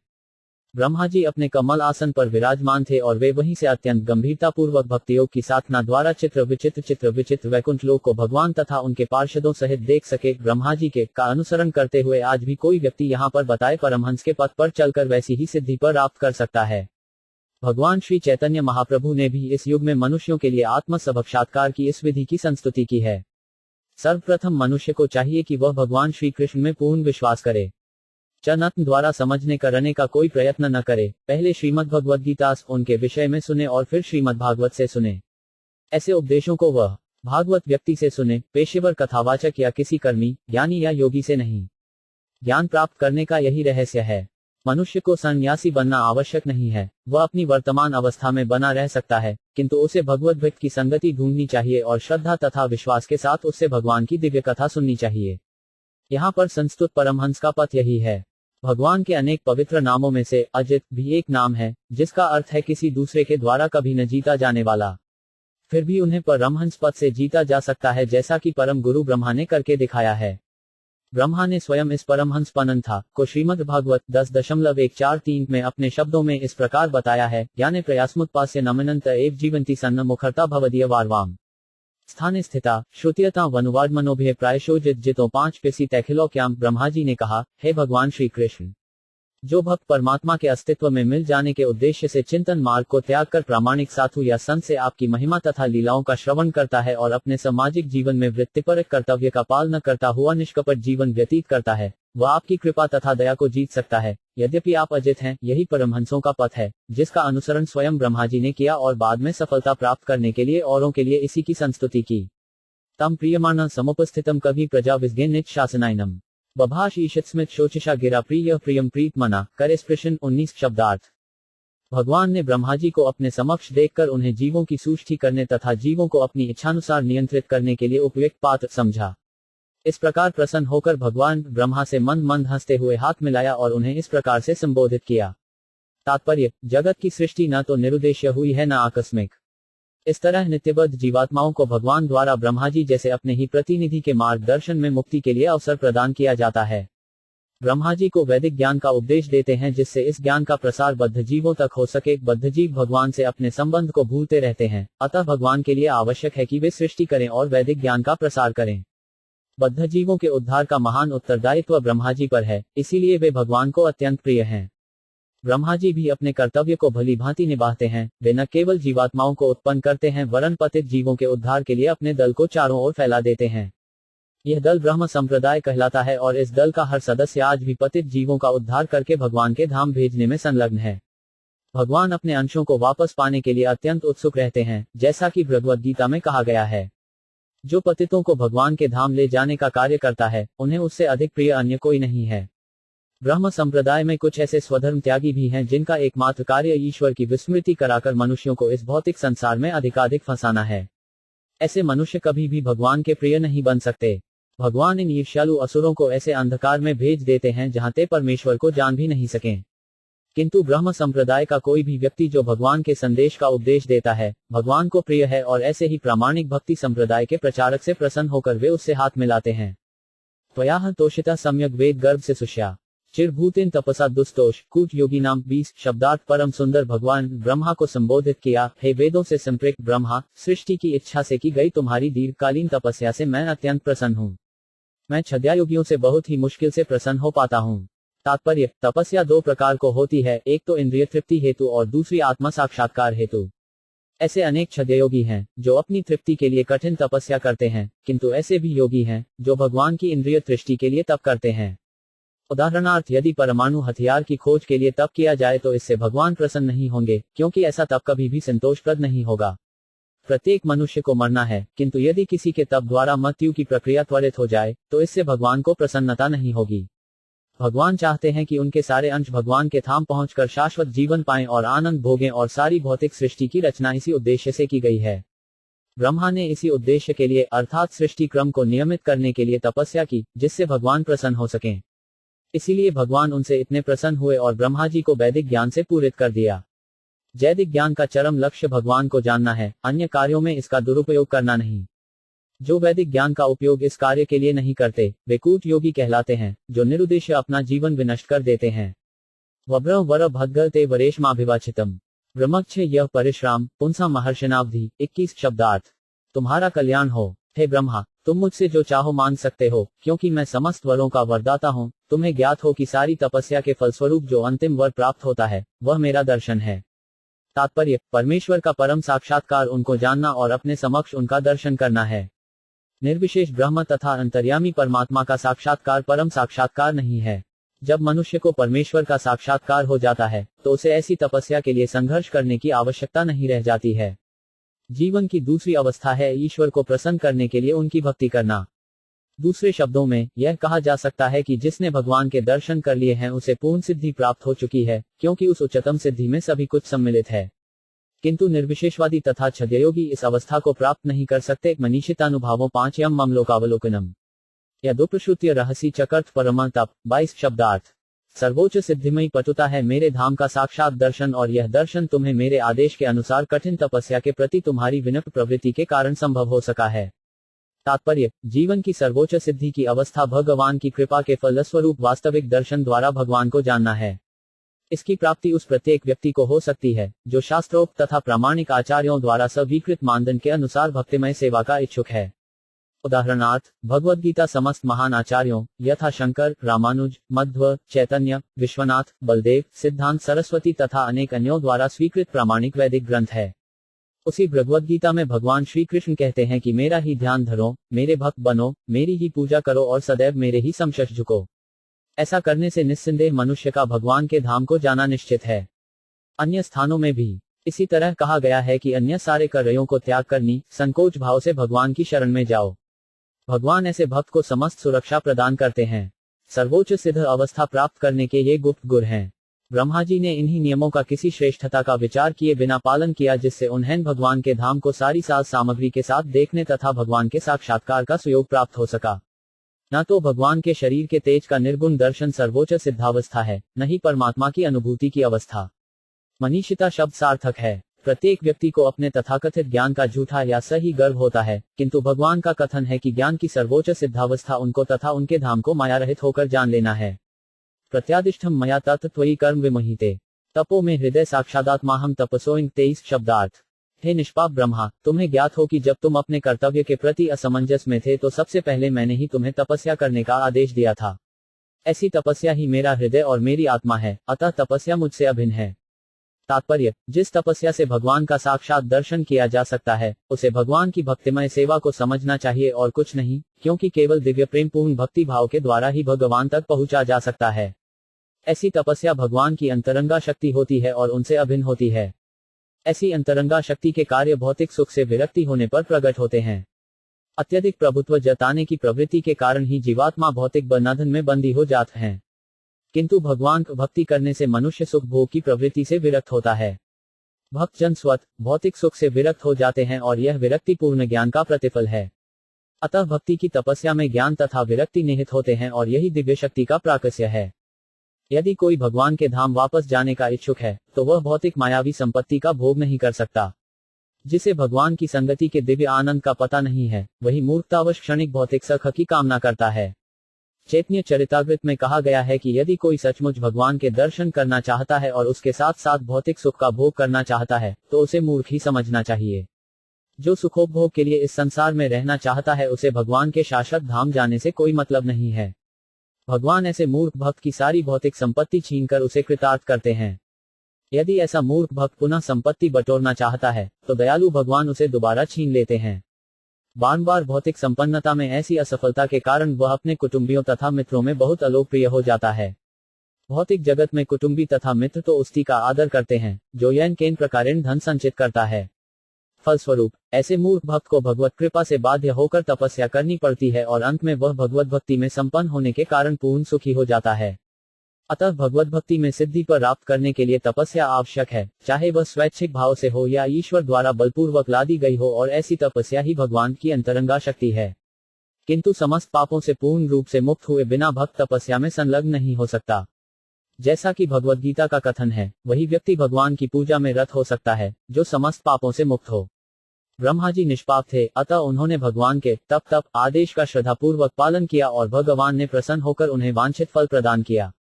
अतः प्रेम तथा तपस्या दोनों के मेल से ही भगवान प्रसन्न होते हैं और उनकी पूर्ण कृपा प्राप्त की जा सकती है।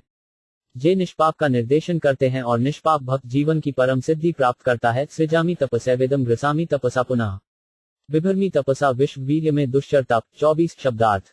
मैं ऐसे ही तप से इस विश्व की रचना करता हूँ, इसी शक्ति से इसका पालन करता हूँ और इसी से इसको अपने में लीन करता हूँ। अतः तप ही वास्तविक शक्ति है। तात्पर्य, तपस्या करते समय मनुष्य को भगवान के धाम लौट जाने का संकल्प करना चाहिए और इसके लिए सभी प्रकार के कष्ट सहने के लिए तैयार रहना चाहिए। भौतिक संपत्ति, नाम तथा यश के लिए भी तो कठिन तपस्या करनी पड़ती है, क्योंकि उसके बिना कोई भी भौतिक संसार में प्रसिद्ध नहीं हो सकता। तो फिर भक्ति की सिद्धि के लिए ही कठिन तपस्या क्यों करनी होती है? सुविधा संपन्न जीवन तथा दिव्य साक्षात्कार के लिए सिद्धि की प्राप्ति दोनों साथ साथ संभव नहीं है। भगवान जीवात्मा से अधिक चतुर हैं, अतः वे देखना चाहते हैं कि भक्तिमय सेवा के लिए भक्त कितना कष्ट उठाता है। तपस्या का आदेश भगवान से सीधे या प्रामाणिक गुरु के माध्यम से प्राप्त होता है और यह आदेश आपको चाहे कितना ही कष्टप्रद क्यों न हो, इसका पालन करना ही कठिन तपस्या है। जो इस नियम का हरता से पालन करता है उसे निश्चित रूप से भगवान कृपा प्राप्त करने में सफलता प्राप्त होती है। ब्रह्मोवाच भगवन् सर्वभूतानामध्यक्षो 5 वस्थितो गुहाम वेदा प्रतिरुद्धेन प्रज्ञानेन चिकीर्षितम 25 शब्दार्थ। ब्रह्मा जी ने कहा, हे भगवान, आप प्रत्येक जीवात्मा के हृदय में परम नियंता के रूप में स्थित हैं, अतः आप किसी भी प्रकार की बाधा के बिना अपने अंतः ज्ञान प्रज्ञा द्वारा समस्त प्रयासों से अवगत हैं। तात्पर्य, भगवद गीता पुष्टि करती है कि भगवान साक्षी रूप से प्रत्येक व्यक्ति के हृदय में स्थित हैं, फलस्वरूप वे परम नियंता हैं। नियंता कर्मफलों का भोक्ता नहीं है, क्योंकि उनकी स्वीकृति के बिना कोई सुख नहीं भोग सकता। उदाहरणार्थ, निषिद्ध क्षेत्र का अभ्यस्त शराबी शराब के निदेशक को आवेदन पत्र भेजता है और निदेशक आवेदन पत्र पर विचार करके शराब की कुछ मात्रा की स्वीकृति देता है। इसी प्रकार यह संसार मानो ऐसे ही शराबियों से भरा पड़ा है। प्रत्येक जीवात्मा कुछ न कुछ चाहता है और प्रत्येक जीवात्मा उसकी पूर्ति के लिए व्यग्र रहता है। जिस प्रकार पिता पुत्र पर दयालु होता है, उसी प्रकार परमेश्वर प्रत्येक जीवात्मा पर सदय होने के कारण उसकी बचकानी इच्छाओं की पूर्ति करता रहता है। मन में ऐसी इच्छाओं को लेकर जीवात्मा वास्तव में कभी भी उन्हें भोग नहीं पाता, बल्कि बिना किसी लाभ के व्यर्थ की शारीरिक सनकों को पूरा करता है। शराबी को शराब पीने से कोई लाभ नहीं मिलता, किंतु लत पड़ने के कारण वह उसका दास बनकर उससे छुटकारा नहीं चाहता। अतः दयालु भगवान उसकी इच्छाओं की पूर्ति के लिए उसे सारी सुविधाएं प्रदान कर देते हैं। निर्विशेषवादी चाहते हैं कि मनुष्य इच्छा रहित हो और अन्य लोग इच्छाओं का पूर्ण दमन चाहते हैं। यह असंभव है, इच्छाओं का लोप नहीं हो सकता, क्योंकि इच्छा करना जीवन का लक्षण है। इच्छाओं के बिना जीवात्मा मृत हो जाएगा, जो वह नहीं है। अतः जीवन तथा इच्छाएं साथ साथ हैं।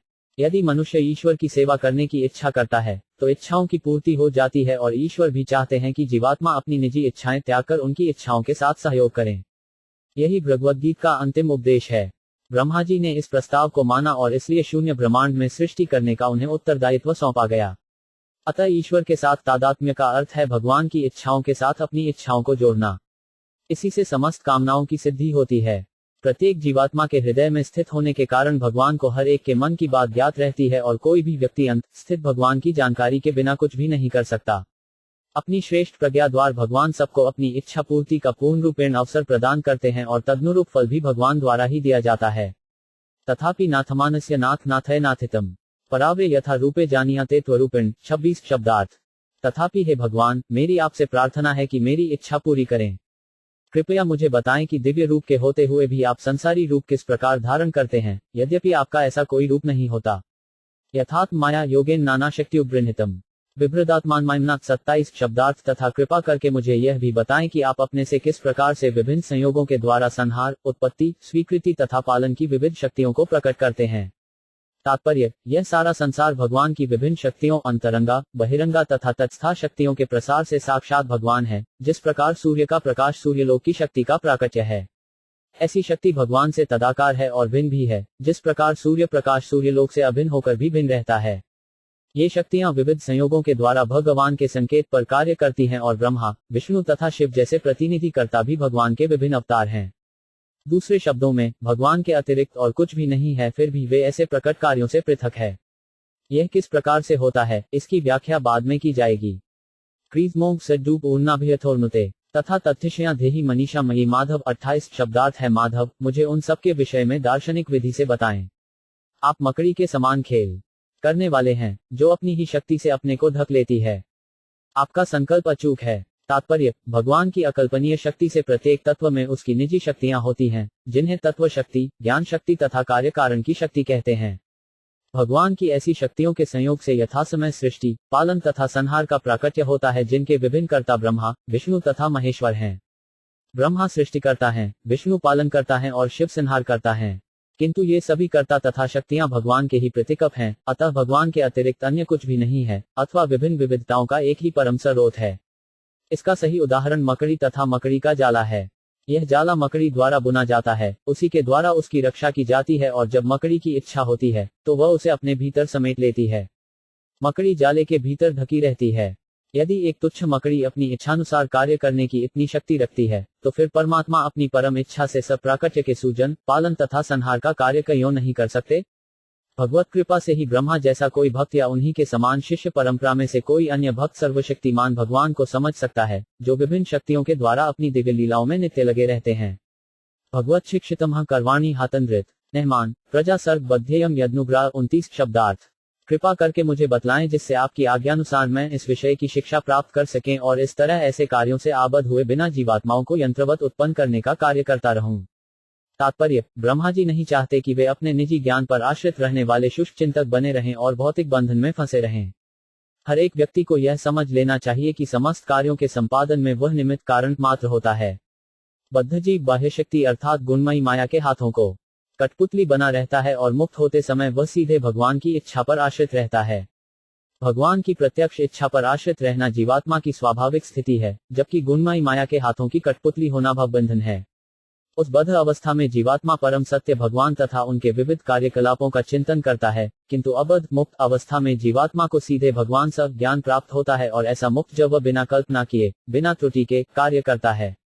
भगवद गीता 10.10-11 में इसकी दृढ़तापूर्वक पुष्टि की गई है कि भगवान स्वयं उपदेश देते हैं, जिससे शुद्ध भक्तगण जो भगवान की दिव्य प्रेमाभक्ति में रत हैं, बिना डगमगाए भगवान के धाम की ओर अग्रसर होते रहते हैं। अतः शुद्ध भक्तों को अपनी निश्चित प्रगति पर किसी प्रकार का गर्व नहीं रहता, जबकि अभक्त ज्ञानी सदा ही माया के अंधकार में रहता है और बिना किसी निश्चित पथ के कल्पना पर आधारित पथश्रेष्ठ ज्ञान पर इतराता रहता है। ब्रह्मा जी अंधकार के उस गर्भ से बचना चाहते थे, यद्यपि वे ब्रह्मांड में सबसे उच्च पद पर आरूढ़ थे। यावत सखा सख्योरिवेश ते कृत प्रजा विज्ञे विभजामी भोजनम अभिक्लुस्ते परिकर्मणि स्थितो मामे समुन्नद्ध सदो 5 जमानिन 30 शब्दार्थ। है अजन्मा भगवान, आपने मुझसे उसी प्रकार हाथ मिलाया है जिस प्रकार कोई मित्र अपने मित्र से मिलाता है, मानो पद में समान हो। अब मैं विभिन्न जीवात्माओं की सृष्टि करने में लगूंगा और आपकी सेवा करता रहूंगा। मैं किसी तरह विचलित नहीं होऊंगा, किंतु मेरी प्रार्थना है कि कहीं इन सब से मुझे गर्व न हो जाए कि मैं ही परमेश्वर हूँ। तात्पर्य, ब्रह्मा जी भगवान के साथ निश्चय ही सख्य भाव में स्थित हैं। प्रत्येक जीव भगवान के साथ 5 विभिन्न दिव्य भावों में से किसी न किसी एक के द्वारा नित्य रूप से संबद्ध है। ये हैं शांत, दास्य, सख्य, वात्सल्य तथा माधुर्य। हम भगवान के प्रसंग में इन 5 भावों की व्याख्या पहले ही कर चुके हैं। यहाँ पर यह स्पष्ट है कि ब्रह्मा जी भगवान के साथ दिव्य सख्य भाव में स्थित थे। शुद्ध भक्त भगवान से इन 5 में से किसी एक भाव से बंधा हो सकता है। वह वात्सल्य भाव भी हो सकता है, किंतु भगवत भक्त सदैव भगवान का दिव्य दास सेवक होता है। कोई न तो उनके समान है, न उनसे बढ़कर। यही भगवद्गीता की उक्ति है। यद्यपि भगवान के साथ ब्रह्मा जी का सख्य भाव है और उन पर विभिन्न योनि वाले जीवों को उत्पन्न न करने का सर्वोच्च पद भार सौंपा गया है, किंतु उन्हें अपनी स्थिति का बोध निरंतर बना रहता है कि वे न तो परमेश्वर हैं न परम शक्ति संपन्न। संभव है कि इस ब्रह्मांड में या इसके बाहर कोई अत्यंत शक्तिशाली व्यक्ति भगवान से भी अधिक शक्तिशाली निकल आए। फिर भी शुद्ध भक्त जानता है कि यह शक्ति तो भगवान द्वारा प्रदत्त विभूति है और ऐसी शक्ति से युक्त जीवात्मा कभी स्वतंत्र नहीं हो सकता। श्री हनुमान जी ने कूदकर समुद्र पार कर लिया था, किंतु श्री रामचंद्र ने सेतु पर चढ़कर ही पार किया, जिसका अर्थ यह नहीं है कि हनुमान जी उनसे अधिक बलशाली थे। कभी कभी भगवान भक्त को असामान्य शक्ति प्रदान करते हैं, किंतु भक्त हमेशा जानता रहता है कि यह शक्ति भगवान की ही है और वह स्वयं एक निमित्त मात्र है। भक्त कभी भी उन अभक्तों के समान फूला फूला नहीं फिरता जो ब्रह्मवश अपने को भगवान मान लेते हैं। यह आश्चर्यजनक बात है कि जो व्यक्ति भगवान की माया के नियमों के द्वारा पग पग पर पाद प्रहार पाता है, वह भगवान से तदाकार होने की झठी बात सोचे। इस प्रकार सोचनाबद्ध जीवों के ऊपर फेंका गया माया का आखिरी पाश होता है। पहली भ्रांति यह होती है कि वह संपत्ति एवं शक्ति बटोरकर संसार का स्वामी बनना चाहता है, किंतु जब वह इस प्रयास में हताश हो जाता है, तो भगवान के साथ तदाकार होना चाहता है। इस प्रकार संसार का सबसे अधिक शक्तिशाली व्यक्ति बनना और भगवान से तादात्म्य करना माया के ही भिन्न भिन्न जाल हैं। चूंकि भगवान के शुद्ध भक्त शरणागत होते हैं, अतः वे माया के मोहपाश से ऊपर हैं। किंतु ब्रह्मा जी शुद्ध भक्त होने के कारण अल्पज्ञानी अभक्तों को भगवान से तादात्म्य की बात के बारे में सचना कभी पसंद नहीं करते, यद्यपि वे विश्व के आदि देव हैं और अनेक अद्भुत कार्य करने में सक्षम हैं। अल्पज्ञानियों को, जब वे ईश्वर होने के झूठे विचार से फूल उठते हैं, ब्रह्मा जी से शिक्षा ग्रहण करनी चाहिए। वस्तुतः ब्रह्मा जी जीवात्माओं को उत्पन्न नहीं करते। उन्हें सृष्टि के प्रारंभ में यह अधिकार दिया गया कि वे जीवात्माओं को पूर्व कल्प में किए गए कर्मों के अनुसार शरीर प्रदान करें। ब्रह्मा जी का कार्य इन जीवात्माओं को निद्रा से जगाकर उन्हें उनके समुचित कार्यों में लगाना है। ब्रह्मा जी जीवात्माओं को सृष्टि मनमाने ढंग से नहीं करते, अपितु उन्हें विविध प्रकार के शरीर प्रदान करने का कार्यभार सौंपा जाता है, जिससे वे तदनुसार कर्म कर सकें।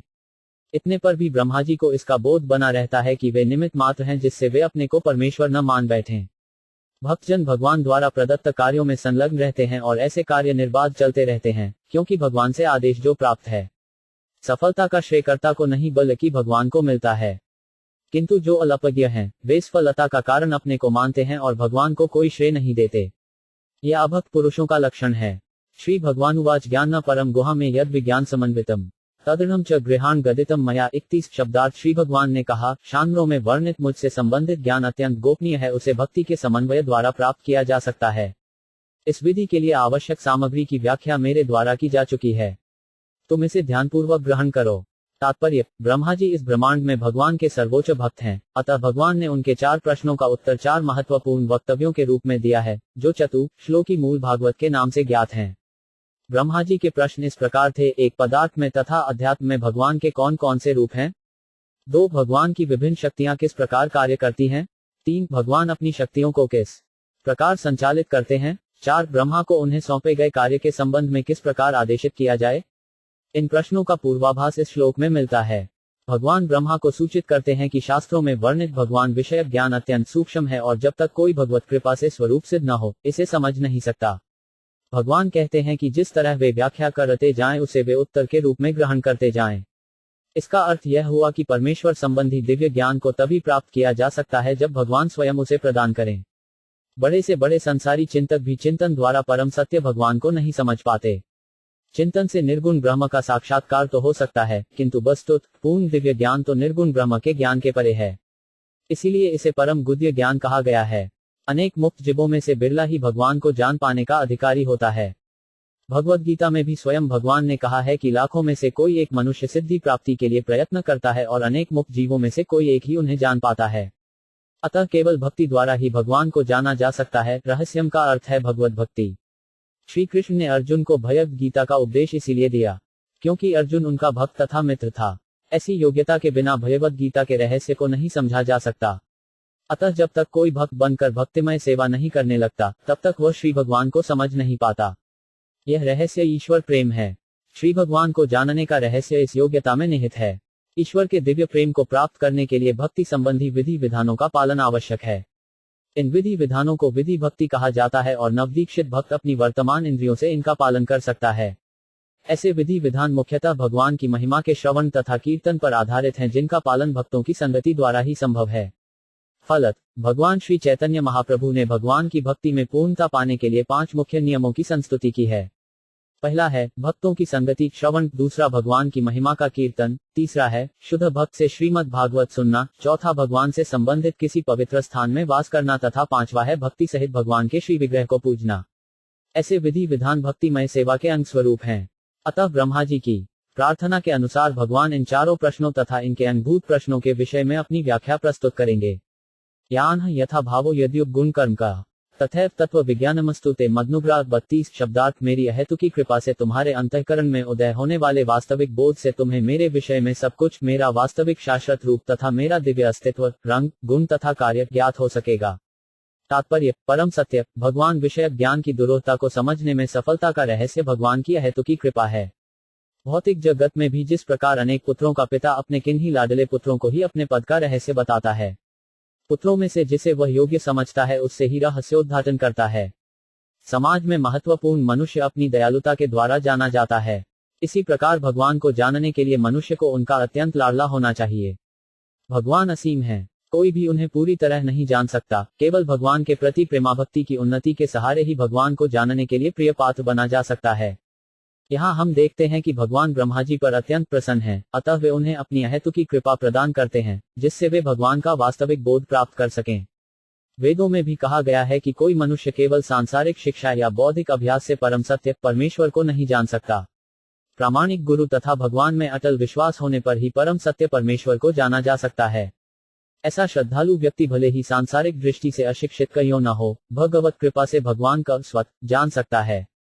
भगवद गीता में भी कहा गया है कि यह भगवान पर निर्भर करता है कि वे किसके समक्ष प्रकट हों और किसके समक्ष नहीं। वे अपनी योगमाया शक्ति से अपने को अश्रद्धालुओं से छिपा कर रखते हैं। जो श्रद्धालु हैं उनके समक्ष भगवान अपना रूप, गुण तथा लीलाएं प्रकट करते हैं। भगवान निर्विशेष नहीं है जैसा कि निर्विशेषतादी सोचते हैं, किंतु उनका वह रूप नहीं होता जिसका हमें अनुभव प्राप्त है। वे अपने भक्तों के समक्ष अपना रूप, यहाँ तक कि अपनी प्रमाप भी प्रकट करते हैं और यावान का यही अर्थ है, जैसा कि श्रीमद् भगवत के महान पंडित श्री जीव गोस्वामी ने बताया है। भगवान अपने अस्तित्व की दिव्य प्रकृति को उद्घाटित करते हैं। संसारी विवादक भगवान के रूप की संसारी अवधारणा बनाते हैं। शास्त्रों में बताया गया है कि भगवान का कोई संसारी रूप नहीं है, अतः जो अल्पज्ञानी हैं, वे इस निष्कर्ष पर पहुंचते हैं कि भगवान निराकार निर्विशेष हैं। वे संसारी तथा आध्यात्मिक रूप में अंतर नहीं कर पाते। उनके अनुसार जिसका भौतिक रूप नहीं है वह निर्विशेष होगा। यह निष्कर्ष भी संसारी है, क्योंकि रूपहीनता रूप की विपरीत अवधारणा है। संसारी अवधारणा को नकारने से दिव्य स्वरूप स्थापित नहीं होता। ब्रह्म संहिता में कहा गया है कि भगवान का दिव्य रूप होता है और वे अपनी इंद्रियों में से किसी भी इंद्रिय का उपयोग किसी भी कार्य के लिए कर सकते हैं। उदाहरणार्थ, वे अपने नेत्रों से भोजन कर सकते हैं और अपने पांव से देख सकते हैं। रूप की संसारी धारणा में कोई न तो आंख से खा सकता है, न ही पांव से देख सकता है। संसारी शरीर तथा सच्चिदानंद के दिव्य शरीर में यही अंतर है। आध्यात्मिक शरीर रूपविहीन नहीं होता, यह भिन्न प्रकार का होता है, जिसके विषय में हम अपनी संसारी इंद्रियों से धारणा नहीं बना सकते। अतः रूपविहीन का अर्थ है संसारी रूप से रहित अथवा दिव्य शरीर धारण करने वाला, जिसके विषय में अभक्तों को काल्पनिक विधि द्वारा बोध नहीं हो पाता। भगवान अपने भक्तों के समक्ष अनंत प्रकार के दिव्य शरीर प्रकट करते रहते हैं, जो एक दूसरे के समान होते हुए भी स्वरूपों में भिन्न होते हैं। भगवान के कुछ दिव्य शरीर श्यामवर्ण होते हैं, तो कुछ श्वेत वर्ण, कुछ लाल लाल होते हैं, तो कुछ पीत वर्ण, कुछ चतुर्भुजी होते हैं, तो कुछ दो भुजाओं से युक्त, इनमें से कुछ मछली को तरह होते हैं, तो कुछ सिंह के समान। भगवान के ये विभिन्न दिव्य रूप भगवत कृपा से ही भक्त के समक्ष प्रकट होते हैं और इस प्रकार निर्विशेषवादियों के ये झूठे तर्क की भगवान के रूप नहीं होता, भगवत भक्तों को नहीं भाते, भले ही वे भक्त भक्ति में बहुत बड़े चढ़े न हों। भगवान में अनगिनत दिव्य गुण पाए जाते हैं। इनमें से एक है शुद्ध भक्त के प्रति उनका प्रेम। इस संसार के इतिहास में हम उनके दिव्य गुणों की सराहना कर सकते हैं। भगवान अपने भक्तों की रक्षा करने तथा अधर्मियों का विनाश करने के लिए अवतरित होते हैं। उनके सारे कार्य भक्तों से संबंधित होते हैं।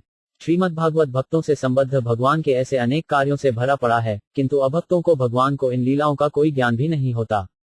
जब भगवान 7 वर्ष के ही थे तो उन्होंने गोवर्धन पर्वत उठाकर वृंदावन के अपने शुद्ध भक्तों को इंद्र के कोप से बचाया था, जो वर्षा के द्वारा उस स्थान को आप्लावित कर रहा था। 7 वर्ष के बालक द्वारा गोवर्धन पर्वत का उठाया जाना भले ही श्रद्धाविहीनों के लिए अविश्वसनीय लगे, किंतु भक्तों के लिए यह सर्वथा विश्वसनीय है।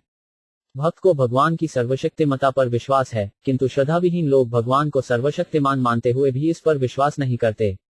ऐसे अल्पज्ञानी यह नहीं समझते कि भगवान तो शाश्वत रूप से भगवान है और वे लोग लाखों करोड़ों वर्षों तक ध्यान या दार्शनिक चिंतन करके भी भगवान नहीं बन सकते।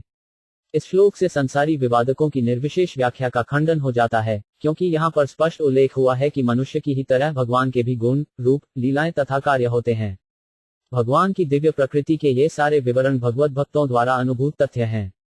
ये भगवत कृपा से केवल शुद्ध भक्तों को ही ज्ञात हो पाते हैं, अन्य किसी को नहीं। अमेरवास्मय अग्रे नान्यत परम पश्चात हम यत्तच्यो 5 वशिष्येत्सो 5 स्मय हम 33 शब्दार्थ है ब्रह्मा, वह मैं ही हूँ जो सृष्टि के पूर्व विद्यमान था, जब मेरे अतिरिक्त कुछ भी नहीं था। तब इस सृष्टि की कारण स्वरूपा भौतिक प्रकृति भी नहीं थी। जिसे तुम अब देख रहे हो वह भीम ही हूँ और प्रलय के बाद जो शेष रहेगा वह भी मैं ही हूँ। तात्पर्य, हमें ध्यान देना होगा कि ब्रह्मा को पूर्ण पुरुषोत्तम भगवान संबोधित कर रहे हैं और पुरजोर शब्दों में स्वयं स्पष्ट कर रहे हैं कि मैं ही वह पूर्ण पुरुषोत्तम भगवान हूँ, जो सृष्टि के पूर्व विद्यमान था। मैं ही सृष्टि का पालन करता हूँ और प्रलय के पश्चात मैं ही बचा रहता हूँ। ब्रह्मा भी इन्हीं परमेश्वर की सृष्टि है। निरिशिष्टादि तादात्म्य का सिद्धांत प्रस्तुत करते हैं कि ब्रह्मा भगवान के समरूप कठोपनिषद का वचन है। नित्यो नित्याना चेतनश्वनानाय एको बहुना यो विद्धाति कामान। इस श्लोक को दूसरी विशेषता यह है कि भगवान तथा ब्रह्मा दोनों के व्यक्तित्वों को नकारा नहीं जा सकता। फलत अधिष्ठाता और अधीनस्थ अंततोगतवा दोनों ही व्यक्ति हैं। इससे निर्विशेषवादियों के इस मत का खंडन हो जाता है कि अंतत प्रत्येक वस्तु निराकार है। अल्पज्ञ निर्विशेषवादियों द्वारा बहुसमर्थित निर्विशेष रूप का खंडन इसलिए हो जाता है कि प्रधान मैं परम सत्य है और वह व्यक्ति है। ब्रह्मा जो अधीनस्थ मैं है वह भी व्यक्ति है, किंतु भगवान नहीं है। आध्यात्मिक मनोविज्ञान स्व का बोध अपने आप को परम सत्य मानने में भले ही सुविधा प्रदान करने वाला हो, किंतु प्रधान तथा अशित में अंतर सदैव रहत है, जिसकी ओर इस श्लोक में स्पष्ट इंगित है और जिसका निर्विशेषवादी अत्यधिक दुरुपयोग करते हैं। ब्रह्मा अपने समक्ष अपने अधिष्ठाता स्वामी को देख रहे हैं, जो सृष्टि की प्रलय के बाद भी दिव्य रूप में विद्यमान रहते हैं। ब्रह्मा ने जिस रूप का दर्शन किया वह सृष्टि के पहले भी विद्यमान था। संसार में जो कुछ भी दिख रहा है वह भी भगवान की शक्ति का विस्तार है और भगवान की शक्ति के प्रदर्शन के अंत में जो कुछ बचता है वह भी पूर्ण पुरुषोत्तम भगवान है। अतः भगवान का रूप, सृष्टि, पालन तथा संहार इन सभी परिस्थितियों में बना रहता है। वैदिक स्तोत्रों में इस कथन की पुष्टि हुई है, वासुदेवो वा इदम अग्र आसीन न ब्रह्मा न च शंकर एको नारायण आसीनु न ब्रह्मा नेशान आदि। सृष्टि के पूर्व वासुदेव के अतिरिक्त कुछ नहीं था, न तो ब्रह्मा थे न शंकर, केवल नारायण थे, कोई दूसरा नहीं, न ब्रह्मा न ईशान। श्रीपाद शंकराचार्य ने भी भगवद गीता के भाष्य में इसकी पुष्टि की है कि नारायण समस्त सृष्टि से परे हैं और समग्र सृष्टि अव्यक्त का फल है। अतः तथा सूक्ष्म में सदैव अंतर रहता है, भले ही दोनों एक समान गुण वाले कईयों न हो। इस कथन की तीसरी विशेषता यह है कि भगवान परम सत्य हैं। श्री भगवान तथा उनके धाम की पहले ही व्याख्या की जा चुकी है। भगवान का धाम शून्य रिक्त नहीं है जैसा कि निर्विशेषवादी बताते हैं। वैकुंठ लोक विविधता से पूर्ण है, उसमें 4 भुजाओं वाले निवासी भी हैं जिनके पास विपुल वैभव है और महापुरुषों के पास विमान तथा अन्य सुविधाजनक साधन तक उपलब्ध है। अतः श्री भगवान सृष्टि के पूर्व भी स्थित रहते हैं और वे वैकुंठ लोक में समस्त दिव्य विविधता के साथ रहते हैं। भगवद गीता में भी इन वैकुंठ लोकों को सनातन बताया गया है। ये इस विश्व के संहार के पश्चात भी नष्ट नहीं होते। ये दिव्य लोक पूरी तरह से भिन्न प्रकृति के हैं, उन पर सृष्टि, पालन तथा संहार के नियम लागू नहीं होते। भगवान के अस्तित्व से वैकुंठ लोकों का अस्तित्व सिद्ध होता है, जिस प्रकार राजा से राज्य का अस्तित्व सिद्ध होता है। श्रीमद्भागवत तथा अन्य शास्त्रों में विभिन्न स्थलों पर भगवान के अस्तित्व का उल्लेख मिलता है।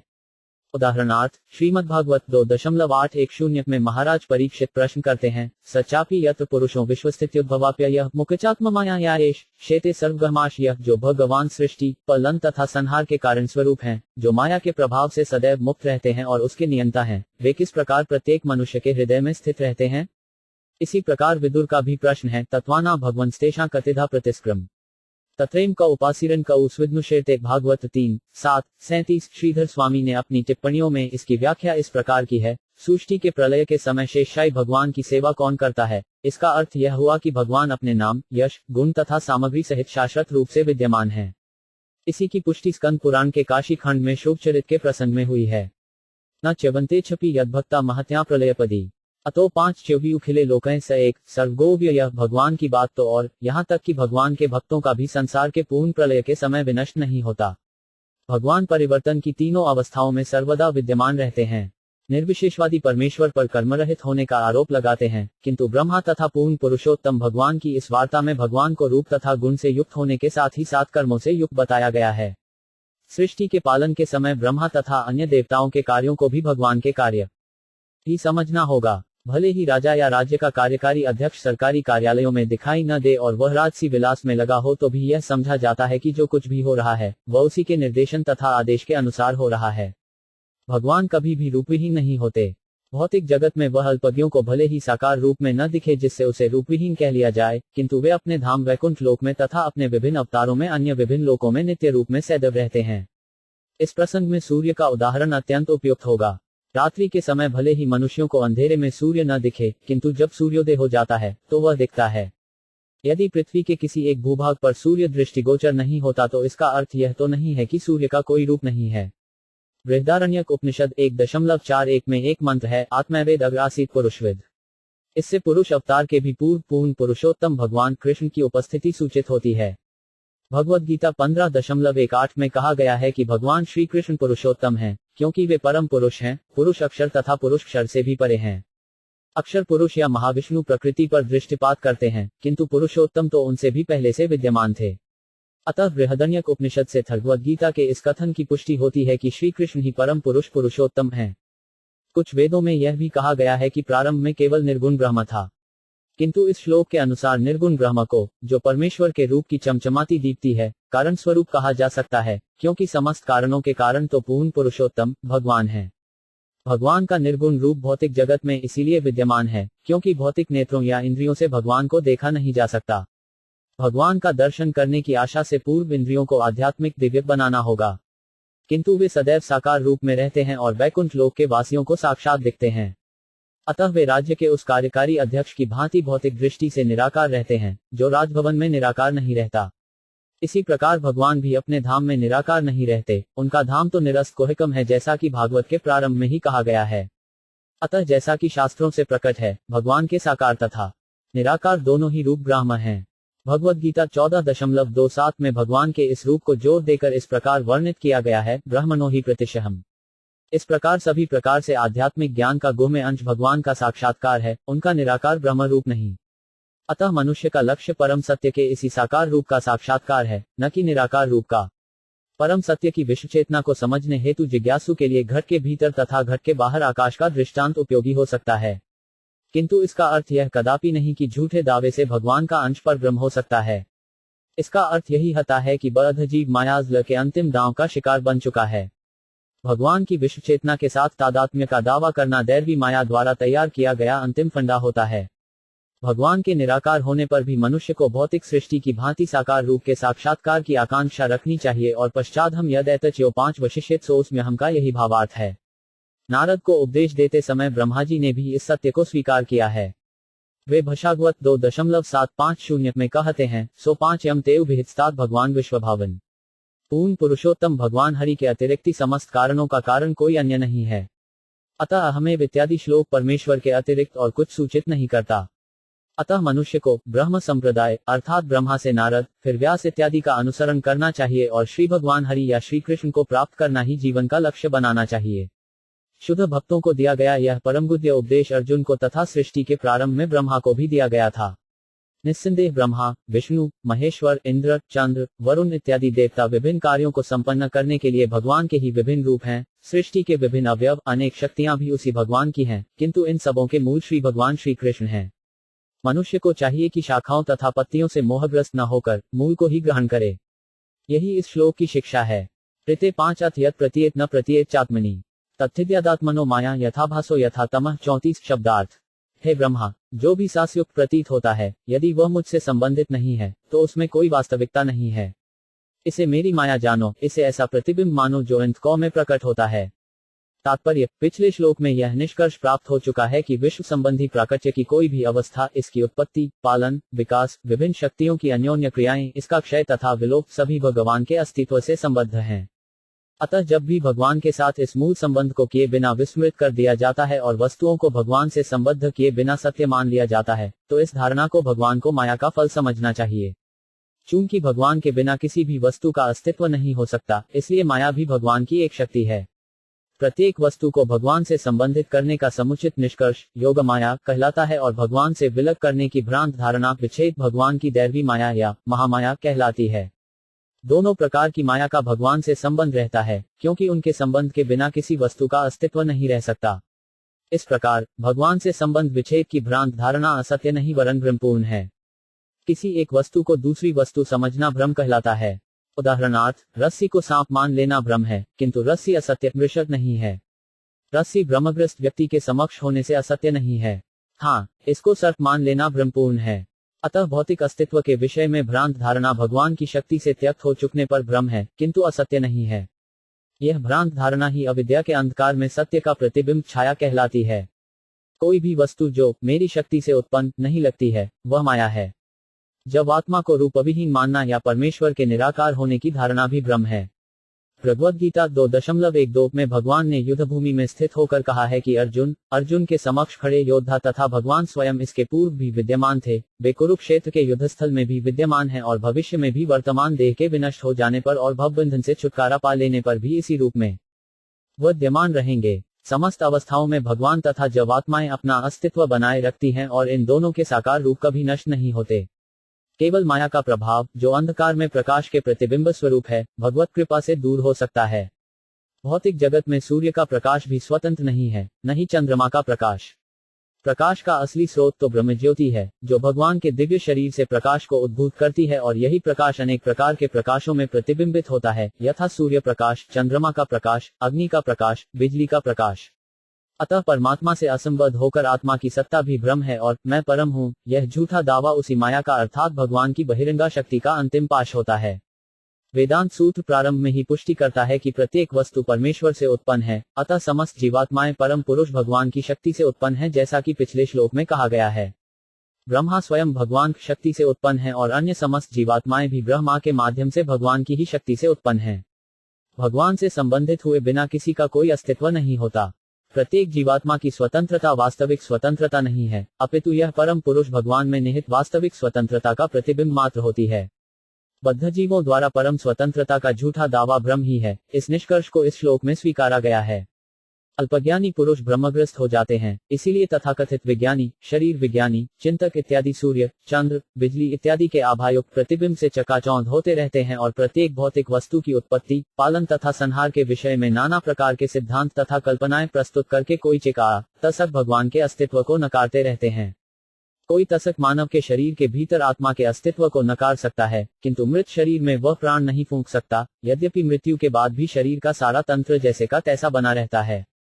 मनोवैज्ञानिक मस्तिष्क की बनावट के विषय में गंभीर अध्ययन करता है। उसके लिए मानव मस्तिष्क के लोथड़े की बनावट ही मानसिक क्रिया को मशीन हो, किंतु मृत शरीर के मस्तिष्क को वह क्रियाशील नहीं बना सकता। परमेश्वर से स्वतंत्र मानकर ब्रह्मांड विषयक अथवा शारीरिक रचना विषयक ये वैज्ञानिक अध्ययन केवल बौद्धिक व्यायाम है और अंततः भ्रम के अतिरिक्त कुछ भी नहीं होते। आधुनिक भौतिक सभ्यता के प्रसंग में विज्ञान तथा ज्ञान संबंधी ऐसी सारी प्रगति माया के आच्छादक प्रभाव के अतिरिक्त और कुछ नहीं होती।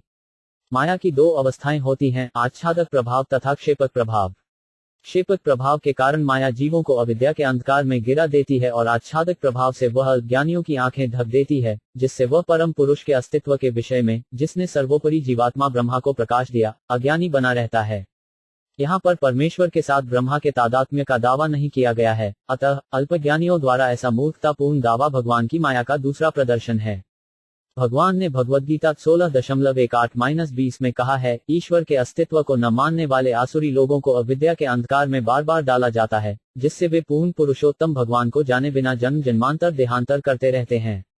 कर्नतु विचारवान परुष स्वयं भगवान से उपदिष्ट ब्रह्मा जी को शिष्य परंपरा से, जिन्हें भगवान ने स्वयं उपदेश दिया, या अर्जुन की शिष्य परंपरा से, जिन्हें स्वयं भगवान ने भगवद्गीता का उपदेश दिया, प्रबुद्ध होते हैं। उसे भगवान का यह कथन मान्य होता है, अहम सर्वस्य प्रभवो मत सर्व प्रवर्ते गति मत्वा भजन्ते मां बुधा भाव समन्विता। भगवद्गीता 10.8। भगवान समस्त तेजों तथा जो कुछ भगवान की शक्ति से उत्पन्न हुआ है, पालित है और विनाश को प्राप्त होता है, उन सबके मूल स्रोत हैं। जो विचारवान मनुष्य इसे जान लेता है, वही वास्तव में विद्वान है और वही भगवान का शुद्ध भक्त बनकर भगवान की प्रेमाभक्ति में रत होता है। यद्यपि अल्पज्ञानी के समक्ष भगवान की प्रतिबिंबक शक्ति अनेक भ्रम उत्पन्न करती है, किंतु विचारवान व्यक्ति जानता है कि भगवान अपनी विभिन्न शक्तियों के द्वारा हमारी दृष्टि से दूरतर स्थान में रहकर उसी प्रकार कार्य कर सकते हैं जिस प्रकार दूर स्थान में रखी अग्नि गर्मी तथा प्रकाश फैलाती है। प्राचीन ऋषियों के औषधि विज्ञान आयुर्वेद में भगवान की श्रेष्ठता को निम्नलिखित शब्दों में स्वीकार किया गया है, जगज्ञोनिरनिच्छस्य चिदानंदंकरूपिण पुंसोस्ति प्रकृति नित्या प्रतीक्षा एव भास्वत अचेतनापि चैतन्ययोगेन परमात्मन अक्रोदृश्यमखिलय अनित्यम नाटकाकृतिम। इस विश्व का एक जनक है, जिसे परम पुरुष कहते हैं और जिसकी शक्ति प्रतिबिंब रूप में चकाचौंध करती हुई भौतिक प्रकृति के रूप में कार्य करती है। प्रकृति के ऐसे भ्रमपूर्ण कार्य से मृत पदार्थ भी भगवान की जीवित शक्ति के सहयोग से गति करने लगता है और अज्ञानी नेत्रों को यह भौतिक जगत नाटक के खेल की तरह प्रतीत होता है। अतः प्रकृति के नाटक में अज्ञानी पुरुष विज्ञानी अथवा शरीर क्रिया विज्ञानी भी हो सकता है, किंतु बुद्धिमान व्यक्ति जानता है कि प्रकृति भगवान की माया है। ऐसे निष्कर्ष से, जिसकी पुष्टि भगवद्गीता द्वारा होती है, यह स्पष्ट है कि जीवात्माएं भी भगवान की ज्येष्ठा शक्ति पराप्रकृति के प्रदर्शन स्वरूप हैं, जिस प्रकार भौतिक जगत भगवान की कनिष्ठा शक्ति अपराशक्ति का प्रदर्शन है। भगवान को ज्येष्ठा शक्ति कभी भी भगवान के समान नहीं हो सकती, यद्यपि शक्ति तथा शक्तिमान में थोड़ा ही अंतर है, जितना कि अग्नि तथा ताप में। अग्नि में ताप होता है, किंतु ताप अग्नि नहीं है। अल्पज्ञानी को समझ में इतनी सामान्य बात नहीं चढ़ती और वह झूठे ही अग्नि तथा ताप को एक ही बताता है। अग्नि की इस शक्ति ताप को सीधे अग्नि न कहकर उसका प्रतिबिंब कहा गया है। अतः जीवात्मा के रूप में जीवित शक्ति का प्रदर्शन भगवान न होकर भगवान का प्रतिबिंब होता है। भगवान का प्रतिबिंब होने के कारण जीवात्मा का अस्तित्व भगवान पर आश्रित है, जो मूल प्रकाश है। इस भौतिक शक्ति की तुलना अंधकार से की जा सकती है, क्योंकि वह वस्तुतः अनंतकार स्वरूप होती है और अनंतकार में जीवात्माओं के कार्यकलाप मूल प्रकाश के प्रतिबिंब होते हैं। इस श्लोक के आधार पर भगवान को समझना होगा।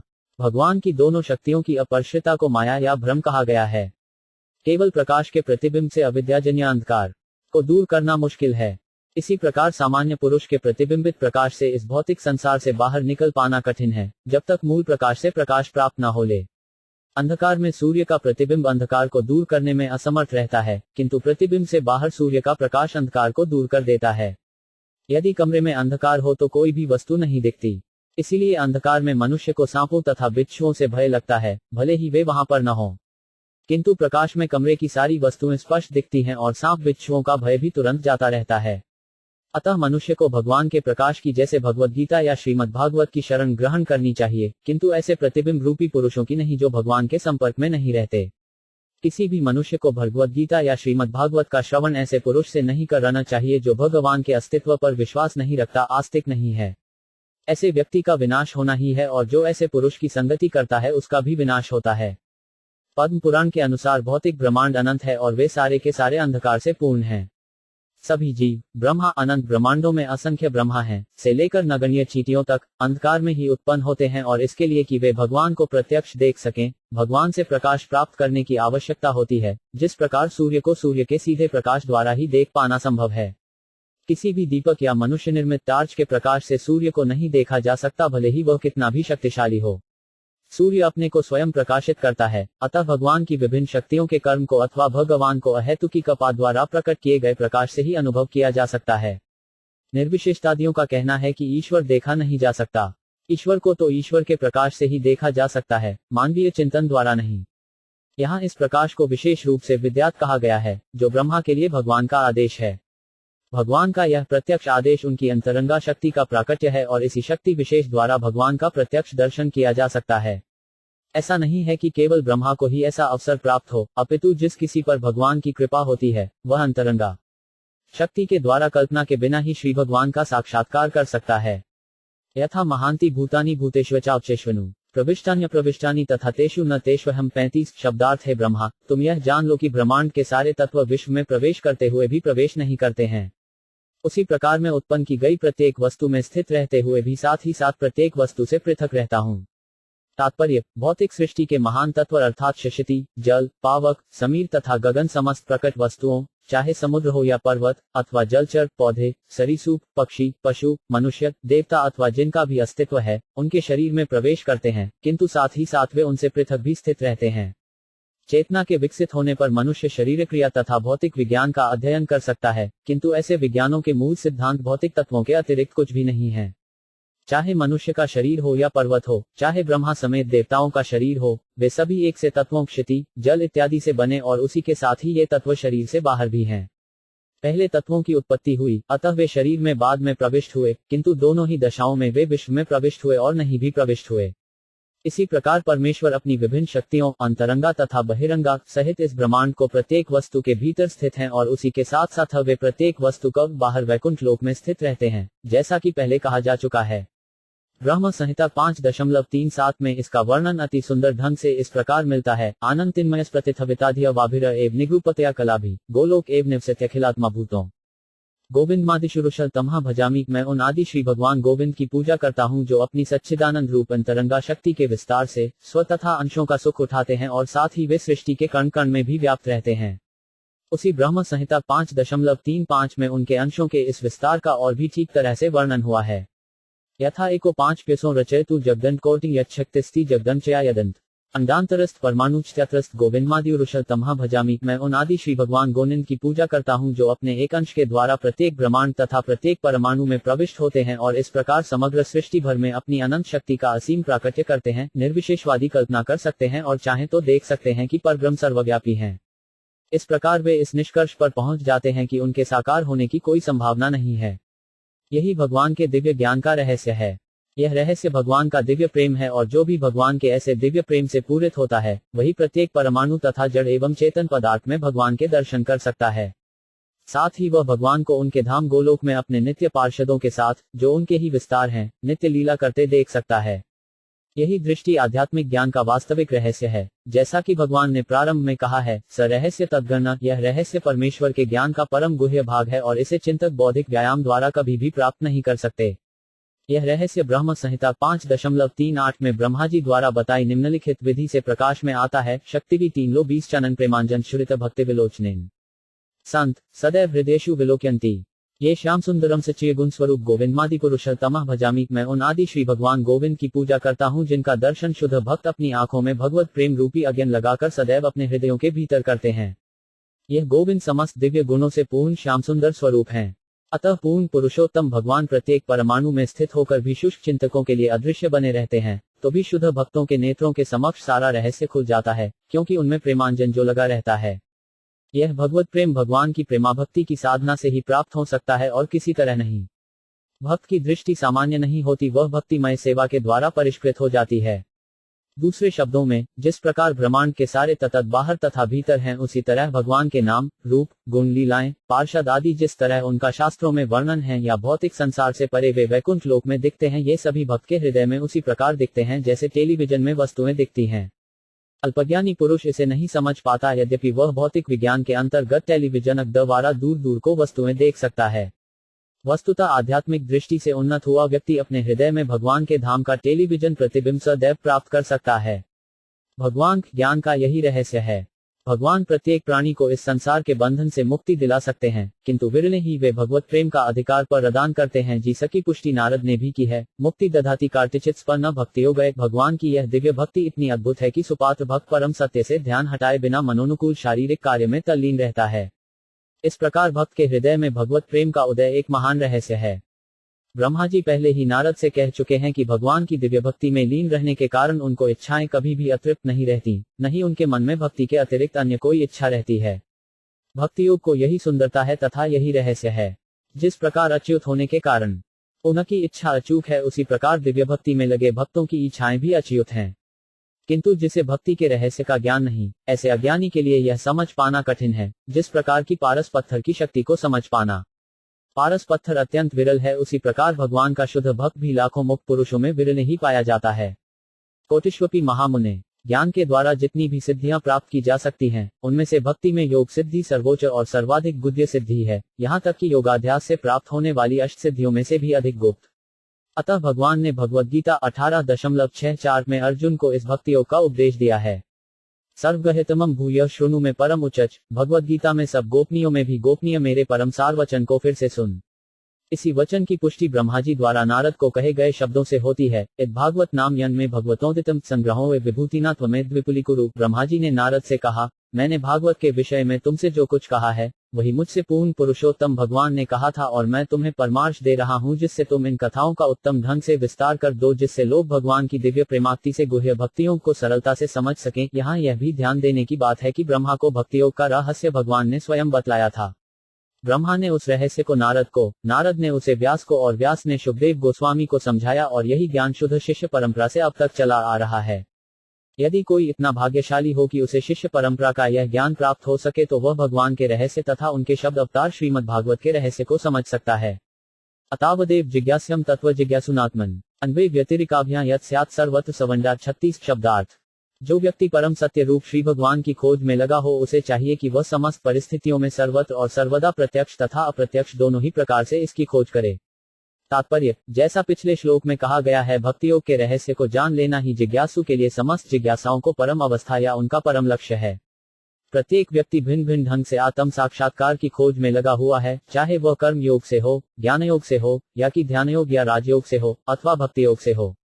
प्रत्येक चेतनायुक्त जीवात्मा का कर्तव्य है कि आत्म साक्षात्कार में प्रवृत्त हो।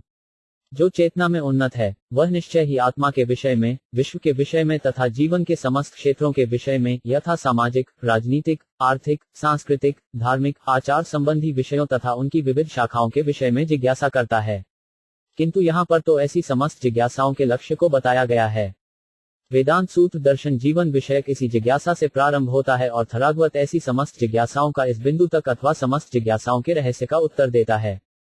ब्रह्मा जी चाहते थे कि भगवान उन्हें पूरी तरह शिक्षित कर दें, और यहाँ पर भगवान द्वारा दिया गया उत्तर 4 संक्षिप्त एलोकों में अहमेव श्लोक से लेकर अतावदेव तक है। यही आत्म साक्षात्कार विधियों का समापन है। अंधकार में चकाचौंध से मोहग्रस्त होने के कारण मनुष्य यह नहीं जान पाते कि जीवन का चरम लक्ष्य श्री भगवान विष्णु है। फलस्वरूप प्रत्येक प्राणी अनियंत्रित इंद्रियों द्वारा घुमाया फिराया जाकर इस संसार के गहनतम अंधकार में धंसता जाता है। समग्र भौतिक संसार इंद्रिय तृप्ति, मुख्यतया कामवासना पर आधारित कामनाओं के कारण उत्पन्न हुआ है। फलस्वरूप ज्ञान की समस्त प्रगति के बावजूद समस्त जीवों का अंतिम लक्ष्य इंद्रिय तृप्ति ही रहता है। किंतु यहाँ पर वास्तविक जीवन लक्ष्य बताया गया है, जिसे भक्तियोग के ज्ञान में दक्ष प्रामाणिक गुरु या जीवित भागवत जीवन के जीवन पुरुष समक्ष जिज्ञासा करके जानना चाहे। प्रत्येक व्यक्ति अनेक प्रकार की धर्म संबंधी जिज्ञासाओं में लगा हुआ है, किंतु श्रीमद् भागवत आत्म साक्षात्कार के समस्त जिज्ञासुओं को उत्तर प्रदान करने वाला है। जीवन का यह परम लक्ष्य कठोर परिश्रम अथवा लगन के बिना नहीं खोजा जा सकता। जो व्यक्ति ऐसी सच्ची जिज्ञासाओं से प्रेरित होता हो, उसे चाहिए कि ब्रह्मा जी की शिष्य परंपरा के प्रामाणिक गुरु से पूछे। यही इस श्लोक में निर्देशित है। चूंकि भगवान ने इस रहस्य को ब्रह्मा जी के समक्ष प्रकट किया था, अतः आत्म साक्षात्कार संबंधी सारी जिज्ञासाएं ऐसे गुरु के समक्ष प्रकट की जानी चाहिए, जो शिष्य परंपरा से मान्य भगवान का सीधा प्रतिनिधि हो। ऐसा प्रामाणिक गुरु शास्त्रों के प्रमाण के आधार पर प्रत्यक्ष तथा अप्रत्यक्ष रूप से सारी बात को स्पष्ट करने में समर्थ होता है। यद्यपि प्रत्येक व्यक्ति को छूट है कि वह इस संबंध में शास्त्रों का अवलोकन करे, किंतु फिर भी उसे प्रामाणिक गुरु के पथ प्रदर्शन की आवश्यकता पड़ती है। इस श्लोक में यही आदेश है। प्रामाणिक गुरु भगवान का सबसे अधिक विश्वास पात्र प्रतिनिधि होता है, अतः मनुष्य को चाहिए कि गुरु से उसी भाव से आदेश प्राप्त करे जिस प्रकार ब्रह्मा जी ने भगवान श्री कृष्ण से प्राप्त किया था। उपशिष्य परंपरा में प्रामाणिक गुरु कभी भी अपने को भगवान नहीं कहता, यद्यपि ऐसा गुरु भगवान से भी बड़ा होता है, क्योंकि वह अपने व्यक्तिगत अनुभव से भगवान को दूसरों को सौंप सकता है। भगवान को केवल शिक्षा या उर्वर मस्तिष्क के द्वारा प्राप्त नहीं किया जा सकता, किंतु प्रामाणिक गुरु के पारदर्शी माध्यम से जिज्ञासु को उसकी प्राप्ति हो सकती है। शास्त्रों में इसके सीधे निर्देश प्राप्त हैं, किंतु जीवात्माएं अंधकार में चकाचौंध के द्वारा मोहग्रस्त होने के कारण अंधी होने से शास्त्रों के सत्य को खोज पाने में अक्षम रहती हैं। उदाहरणार्थ, भगवद गीता में सारा आदेश भगवान श्री कृष्ण की ओर लक्षित है, किंतु ब्रह्मा जी की परंपरा में प्रामाणिक गुरु के अभाव में अथवा अर्जुन जैसे प्रत्यक्ष श्रोता के अभाव में अनेक अनैध पुरुष अपनी सनकों की तुष्टि के लिए इस दिव्य ज्ञान को तोड़ मोड़ कर प्रस्तुत करते हैं। निस्संदेह परव्योम के द्वितीय में भगवद गीता सर्वाधिक प्रकाशमान नक्षत्र है, किंतु इस महान ज्ञान ग्रंथ की व्याख्याएं इतनी बुरी तरह से तोड़ी मरोड़ी गई हैं कि भगवद गीता का प्रत्येक जिज्ञासु भौतिक चमक दमक के अंधकार में अभी भी पड़ा हुआ है। ऐसे जिज्ञासुओं को शायद ही भगवद गीता से प्रकाश मिल पाता हो। गीता में मुख्य रूप से वही आदेश दिया गया है जो भागवत के इन 4 मूल श्लोकों में प्राप्त है, किंतु अनधिकृत व्यक्तियों द्वारा इसकी गलत तथा फैशनपरस्त व्याख्या से कोई सही निष्कर्ष तक नहीं पहुंच पाता। भगवद गीता 18.61 में स्पष्ट उल्लेख है, ईश्वर सर्वभूतानां हृदयेषु विष्ठति श्रापन सबभूतानि यनरारुमणि मायया। भगवान परमात्मा रूप में सभी जीवों के हृदयों में स्थित हैं और अपनी बहिरंगा शक्ति के द्वारा संसार के समस्त प्राणियों को नियंत्रण में रखते हैं। अतः यह स्पष्ट उल्लेख है कि भगवान परम नियंता हैं और जीवात्माएं भगवान द्वारा नियंत्रित हैं।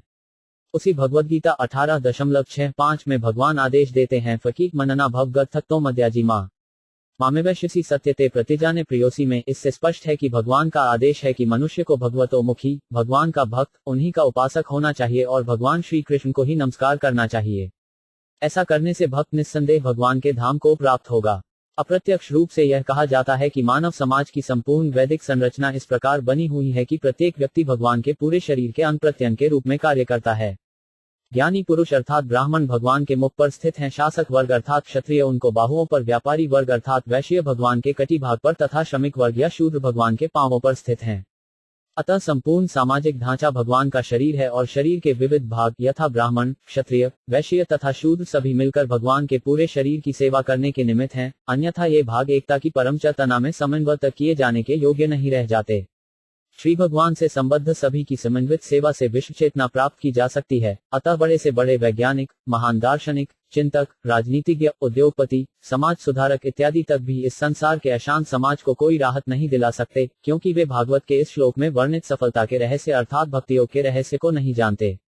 भगवद गीता 7.15 में भी कहा गया है, न मां दुष्कृतिनो मूढ़ा प्रपद्यन्ते नराधम माया ज्ञान आयुर्भाषमाश्रिता। चूंकि मानव समाज के तथाकथित बड़े बड़े नेता भक्तियोग के इस महान ज्ञान से अनजान रहते हैं और भगवान की बहिरंगा शक्ति से मोहित होकर सदैव इंद्रिय तृप्ति के निकृष्ट कार्यों में संलग्न रहते हैं, अतः वे परमेश्वर की श्रेष्ठता के कट्टर विरोधी होते हैं और वे भगवान की शरण में जाना कभी स्वीकार नहीं करते, कईयों की वे मूर्ख, बदमाश तथा नराधम हैं। ऐसे श्रद्धारहित नास्तिक चाहे उन्हें कितनी ही उच्च शिक्षा प्राप्त क्यों न हो, वास्तव में संसार के सबसे बड़े मूर्ख हैं, क्योंकि बहिरंगा प्रकृति के प्रभाव से उनका सारा ज्ञान व्यर्थ हो जाता है। अतः सारा आधुनिक समुन्नत ज्ञान कुत्ते बिल्लियों के समान इंद्रिय तुष्टि के लिए आपस में लड़ने में लग जाता है और विज्ञान, दर्शन, कला, राष्ट्रीयता, आर्थिक विकास, धर्म के संबंध में अर्जित सारा ज्ञान तथा सारे महान कार्य उसी प्रकार व्यर्थ कर दिए जाते हैं जिस प्रकार शव के लिए प्रयुक्त वस्त्र। शव शैया को विविध प्रकार के वस्त्रों से ढककर मूर्ख जनता से झूठी वाहवी लूटने से कोई लाभ नहीं।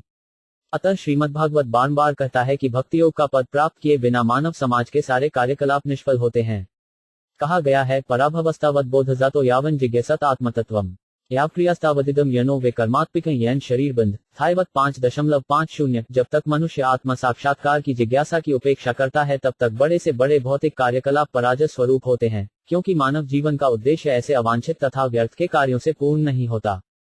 मनुष्य शरीर का कर्तव्य भव बंधन से मुक्त होना है, किंतु जब तक कोई भौतिक कार्यों में लीन रहेगा तब तक उसका मन पदार्थ की भंवर में घूमता रहेगा और वह जन्म जन्मांतर देह के बंधन में फंसता रहेगा।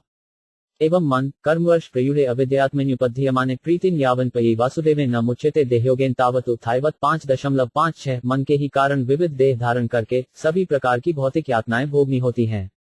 अतः जब तक मन सकौम कर्म में लीन रहता है उसे अज्ञान में लगा हुआ समझना चाहिए। अतः जब तक कि मनुष्य परम पुरुष भगवान वासुदेव के प्रति दिव्य प्रेम उत्पन्न नहीं कर लेता तब तक वह पुनः पुनः विभिन्न देहों में भवबंधन में पड़ता रहेगा। परम पुरुष वासुदेव के दिव्य नाम, गुण, रूप तथा लीलाओं में मग्न रहने का अर्थ है मन की वृत्ति को पदार्थ से परम ज्ञान में बदल देना, जिससे परम बोध के पथ पर अग्रसर हुआ जा सकता है और इस प्रकार भवबंधन तथा विभिन्न देहों के जाल से छुटकारा पाया जा सकता है।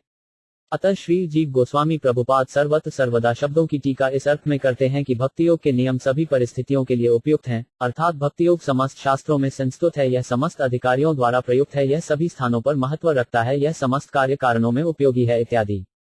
जहां तक सभी शास्त्रों का संबंध है वे स्कंद पुराण से ब्रह्मा तथा नारद की कथा का निम्न उद्धरण देते हैं। संयारेठस्मिन् महाघोरे जन्ममृत्युमाकुले पूजन वासुदेवस्य तारकवादिभिः स्वरितम। यह संसार अंधकार तथा भय के साथ साथ जन्म मरण तथा विभिन्न चिंताओं से पूर्ण है और इस विशाल जाल से निकलने का एकमात्र उपाय भगवान वासुदेव की दिव्य प्रेमाभक्ति को स्वीकार करना है। सभी वर्ग के दार्शनिकों ने इसे स्वीकार किया है। श्री जीव गोस्वामी एक अन्य व्यापक उद्धरण देते हैं, जो पद्म पुराण, स्कंद पुराण तथा लिंग पुराण इन तीनों में पाया जाता है। यह इस प्रकार है, आलोड्य सर्वशाखानि विचार्य चयन पुनः इदम एक सुनिष्पन्न ध्येयोनायन। सदा शास्त्रों के आलोडन तथा उनके बार बार पुनरीक्षण से यह निष्कर्ष निकलता है कि भगवान नारायण ही परम सत्य हैं, अतः केवल उन्हीं की पूजा करनी चाहिए। यही सत्य अप्रत्यक्ष रूप में गरुड़ पुराण में इस प्रकार बताया गया है, परंति पांचवी वेदाना सर्वशाखात वेद्यपि यो न सर्वेद्धरे भक्तस्त विद्यात पुरुषाधमम। भले ही कोई समस्त वेदों का अवगाहन कर चुका हो और समस्त शास्त्रों में निपुण हो, किंतु यदि वह परमेश्वर का भक्त नहीं है तो उसे नराधम समझना चाहिए। इसी प्रकार श्रीमद्भागवत 5.1812 में भी अप्रोक्ष रीति से कहा गया है, यस्यास्ति भक्ति भगवत्यकिग्ना सर्वैंगुणस्तत्र समास्ते सुराः हराव भक्तस्य कृतो महद्गुणा मनोरथेना सती धावतो बाहि। जिसमें भगवान के प्रति अटल भक्ति है उसमें देवताओं के समस्त सद्गुण रहते हैं, किंतु इसके विपरीत जो भगवान का भक्त नहीं है वह कल्पना चिंतन के अंधकार में भटकता रहता है और नाशवान भौतिकता में लगा रहता है। श्रीमद्भागवत 11.1118 का कथन है, शब्द ब्रह्मणि निष्णातो न निष्णायात परे यदि अप्स्य श्रमफलो ह्यध्येनुमिवृक्षत। भले ही कोई वेदों के समस्त दिव्य साहित्य में निष्णात हो, किंतु यदि वह परमेश्वर को नहीं जानता तो यह समझना चाहिए कि उसको सारी शिक्षा पशु का भार उठाने तुल्य अथवा दूध न देने वाली गाय के पालने के समान है। इसी प्रकार भगवान की दिव्य प्रेमाभक्ति करने की छूट प्रत्येक व्यक्ति, यहाँ तक कि शूद्र, वन्य जातियों या अन्य किसी भी पापमय स्थितियों में जी रहे जीवों के लिए भी है। तेवे विदनन्त्यतित्रन्ति च देवमाया खींचूद्हुं शब्र आपी पाप जीवा यदुक्रमप्रायणशील शिक्षा स्वीजना आपी किम शुद्धारणा। ये भागवत 2.746। यदि भगवत भक्ति में निष्णातु प्रामाणिक गुरु द्वारा नराधमों को भी शिक्षा मिले तो वे भक्ति के उच्चस्त पद तक उठ सकते हैं। जब नराधम तक भी इतने ऊंचे उठ सकते हैं तो जो नैतिक ज्ञान में निष्णात सर्वोच्च हैं उनके विषय में कुछ कहना ही क्या है। निष्कर्ष यह निकला कि भगवत भक्ति के द्वार सबों के लिए खुले हैं, चाहे वे जो भी हों। यह सब प्रकार के लोगों द्वारा भक्ति से लाभ उठाए जाने की पुष्टि है। अतः हर एक के लिए, यहाँ तक कि यदि वह मनुष्य न हो तो भी, प्रामाणिक गुरु की शिक्षा द्वारा प्राप्त पूर्ण ज्ञान सहित भगवान की भक्ति की सलाह दी गई है। गरुड़ पुराण में इसकी पुष्टि इस प्रकार हुई है, कीट पक्षी मृगाणा च हरो संन्यस्चितसाम ऊर्ध्वमिव गतिन मन्ये की पुनर्ज्ञानिना नृणाय। जहाँ कीटों, पक्षियों तथा पशुओं तक को भगवानों की दिव्य भक्ति के प्रति पूर्ण रूप से समर्पित होने पर उच्चतम सिद्धि पद तक ऊपर उठने का आश्वासन प्राप्त हो, वहाँ मनुष्यों में ज्ञानियों के विषय में क्या कहा जाए। अतः भगवान की भक्तिमय सेवा करने के लिए समुचित योग्य पात्रों के ढूंढने जाने की आवश्यकता नहीं होती है, चाहे वे शिष्ट हों या अशिक्षित, विद्वान हो अथवा मूर्ख, आसक्त हों या विरक्त, मुक्त हों या मुक्ति के कामी, भक्ति करने में सक्षम हो या अक्षम। सभी लोग उचित पथ प्रदर्शन से भक्ति करते हुए परम पद को प्राप्त हो सकते हैं। इसकी पुष्टि भगवद गीता 9.30-32 में इस प्रकार हुई है, आपी च सुदुराचारों धजते साधरेव स मंतव्य समव्यवसितो ही सह मां ही पार्थ व्यपाश्रित्य यद्यपि स्यु पाप्योन यह खियो वैश्यस्था शूद्रास्तेठपि यान्ति पर्यागतिम। यदि समस्त प्रकार के पाप कर्मों में रत कोई व्यक्ति उचित पथ निर्देशन में भगवान की भक्ति करता है तो उसे निस्संदेह परम पवित्र पूर्ण पुरुष समझना चाहिए। अतः कोई भी पुरुष या स्त्री, चाहे वह जो भी हो और जैसा भी हो, यहाँ तक कि पतित स्त्री, शूद्र, वैश्य या इनसे भी निम्न पुरुष, यदि भगवान के चरण कमलों की निष्ठापूर्वक शरण ग्रहण करता है तो वह भगवान के धाम को लौटकर जीवन की परम सिद्धि प्राप्त कर सकता है। यही निष्ठा एकमात्र पात्रता, योग्यता है जिससे वह जीवन के उच्च पूर्ण पद को प्राप्त कर सकता है, और जब तक ऐसी निष्ठा जागृत नहीं होती तब तक भौतिक दृष्टि से शुद्धि अथवा अशुद्धि, ज्ञान अथवा अज्ञान में अंतर दिखता है। अग्नि तो सदैव अग्नि रहती है, अतः जब कोई जाने या अनजाने अग्नि को छूता है तो अग्नि बिना भेदभाव के अपना कार्य करती है। नियम है, हरिहरति पापानि दुष्टवितैरपि सितः। सर्वशक्तिमान भगवान भक्त के सभी प्रकार के समस्त पापफलों को शुद्ध कर सकता है, जिस प्रकार सूर्य अपनी शक्तिशाली किरणों से सभी प्रकार के संदूषणों को संदमित करता है। भगवान के शुद्ध भक्त पर भौतिक सुख के आकर्षण का रंग नहीं चढ़ता। शास्त्रों में सैकड़ों हजारों ऐसी सूक्तियां हैं। आत्मायमात मुनया, स्वरूप सिद्ध पुरुष भी भगवान की दिव्य प्रेमाभक्ति के प्रति आकृष्ट होते हैं। केवल्या भक्त्या वासुदेव परायणा, केवल श्रवण तथा कीर्तन से मनुष्य भगवान वासुदेव का परम भक्त बन जाता है। न चलती भगवद्दार विदल बने मिशार्धप आपी स वैष्णवाग्रिय। जो वह व्यक्ति भगवान का चरण कमलों से एक क्षण के लिए भी नहीं हटता उसे समस्त वैष्णवों में सबसे बड़ा समझा जाता है। भगवत पाशदत्तों प्राप्ते मत्स्यक्या प्रतीत ते शुद्ध भक्तों को भगवान को संगति प्राप्त करने का पूरा विश्वास रहता है और इस तरह वे भगवान की दिव्य सेवा में निरंतर लगे रहते हैं। अतः समस्त भूखंडों, लोकों तथा ब्रह्मांडों में भक्ति योग प्रचलित है। यही श्रीमद्भागवत तथा अन्य शास्त्रों का कथन है। सर्वत्र का अर्थ है भगवान की सृष्टि के प्रत्येक भाग में भगवान की सेवा समस्त इंद्रियों से या मन से की जा सकती है। दक्षिण भारत में जिस ब्राह्मण ने केवल अपने मन के बल पर भगवान की सेवा की थी उसे यथार्थ में भगवान के दर्शन हुए। जो भक्त अपनी किसी भी इंद्रिय को पुनर्तः भक्ति गुण में लगाता है उसकी सफलता निश्चित है। भगवान की सेवा किसी भी वस्तु से, यहाँ तक कि सर्व साधारण वस्तु जैसे फल, फूल, पत्ती या कि थोड़े से जल द्वारा जो संसार भर में सर्वत्र बिना मूल्य के ही उपलब्ध हैं, की जा सकती है।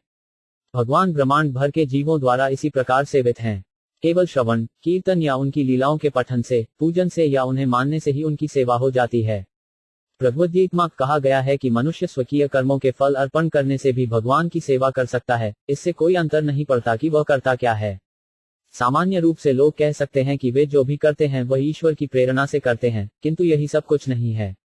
मनुष्य को वास्तव में भगवान के सेवक के रूप में कार्य करना चाहिए। भगवद्गीता 9.27 में भगवान कहते हैं, यत् करोषि यच्छनासि यज्जोहोषि ददासि यत् तपस्यसि कौन्तेय तत्कुरुष मदर्पणम्। जो तुम्हें अच्छा लगे या आसान लगे वही करो, जो चाहो सो खाओ। जो भी यज्ञ करना हो करो, जो भी दान देना हो दो, और जो भी तपस्या करनी हो करो। न तू प्रत्येक कार्य केवल भगवान के लिए होना चाहिए। यदि तुम कई कार्य करते हो या कोई नौकरी स्वीकार करते हो तो भगवान के हेतु करो। जो भी खाओ वही भगवान को भी अर्पित करो और आश्वस्त रहो कि वे उस भोजन को पाने के बाद तुम्हें लौटा देंगे। वे परम पूर्ण हैं, अतः जो भी भक्त द्वारा अर्पित किया जाता है उसे वे भक्त के प्रेमवश ग्रहण करते हैं, किंतु पुनः प्रसाद के रूप में भक्त को लौटा देते हैं, जिसे खाकर वह प्रसन्न रहे।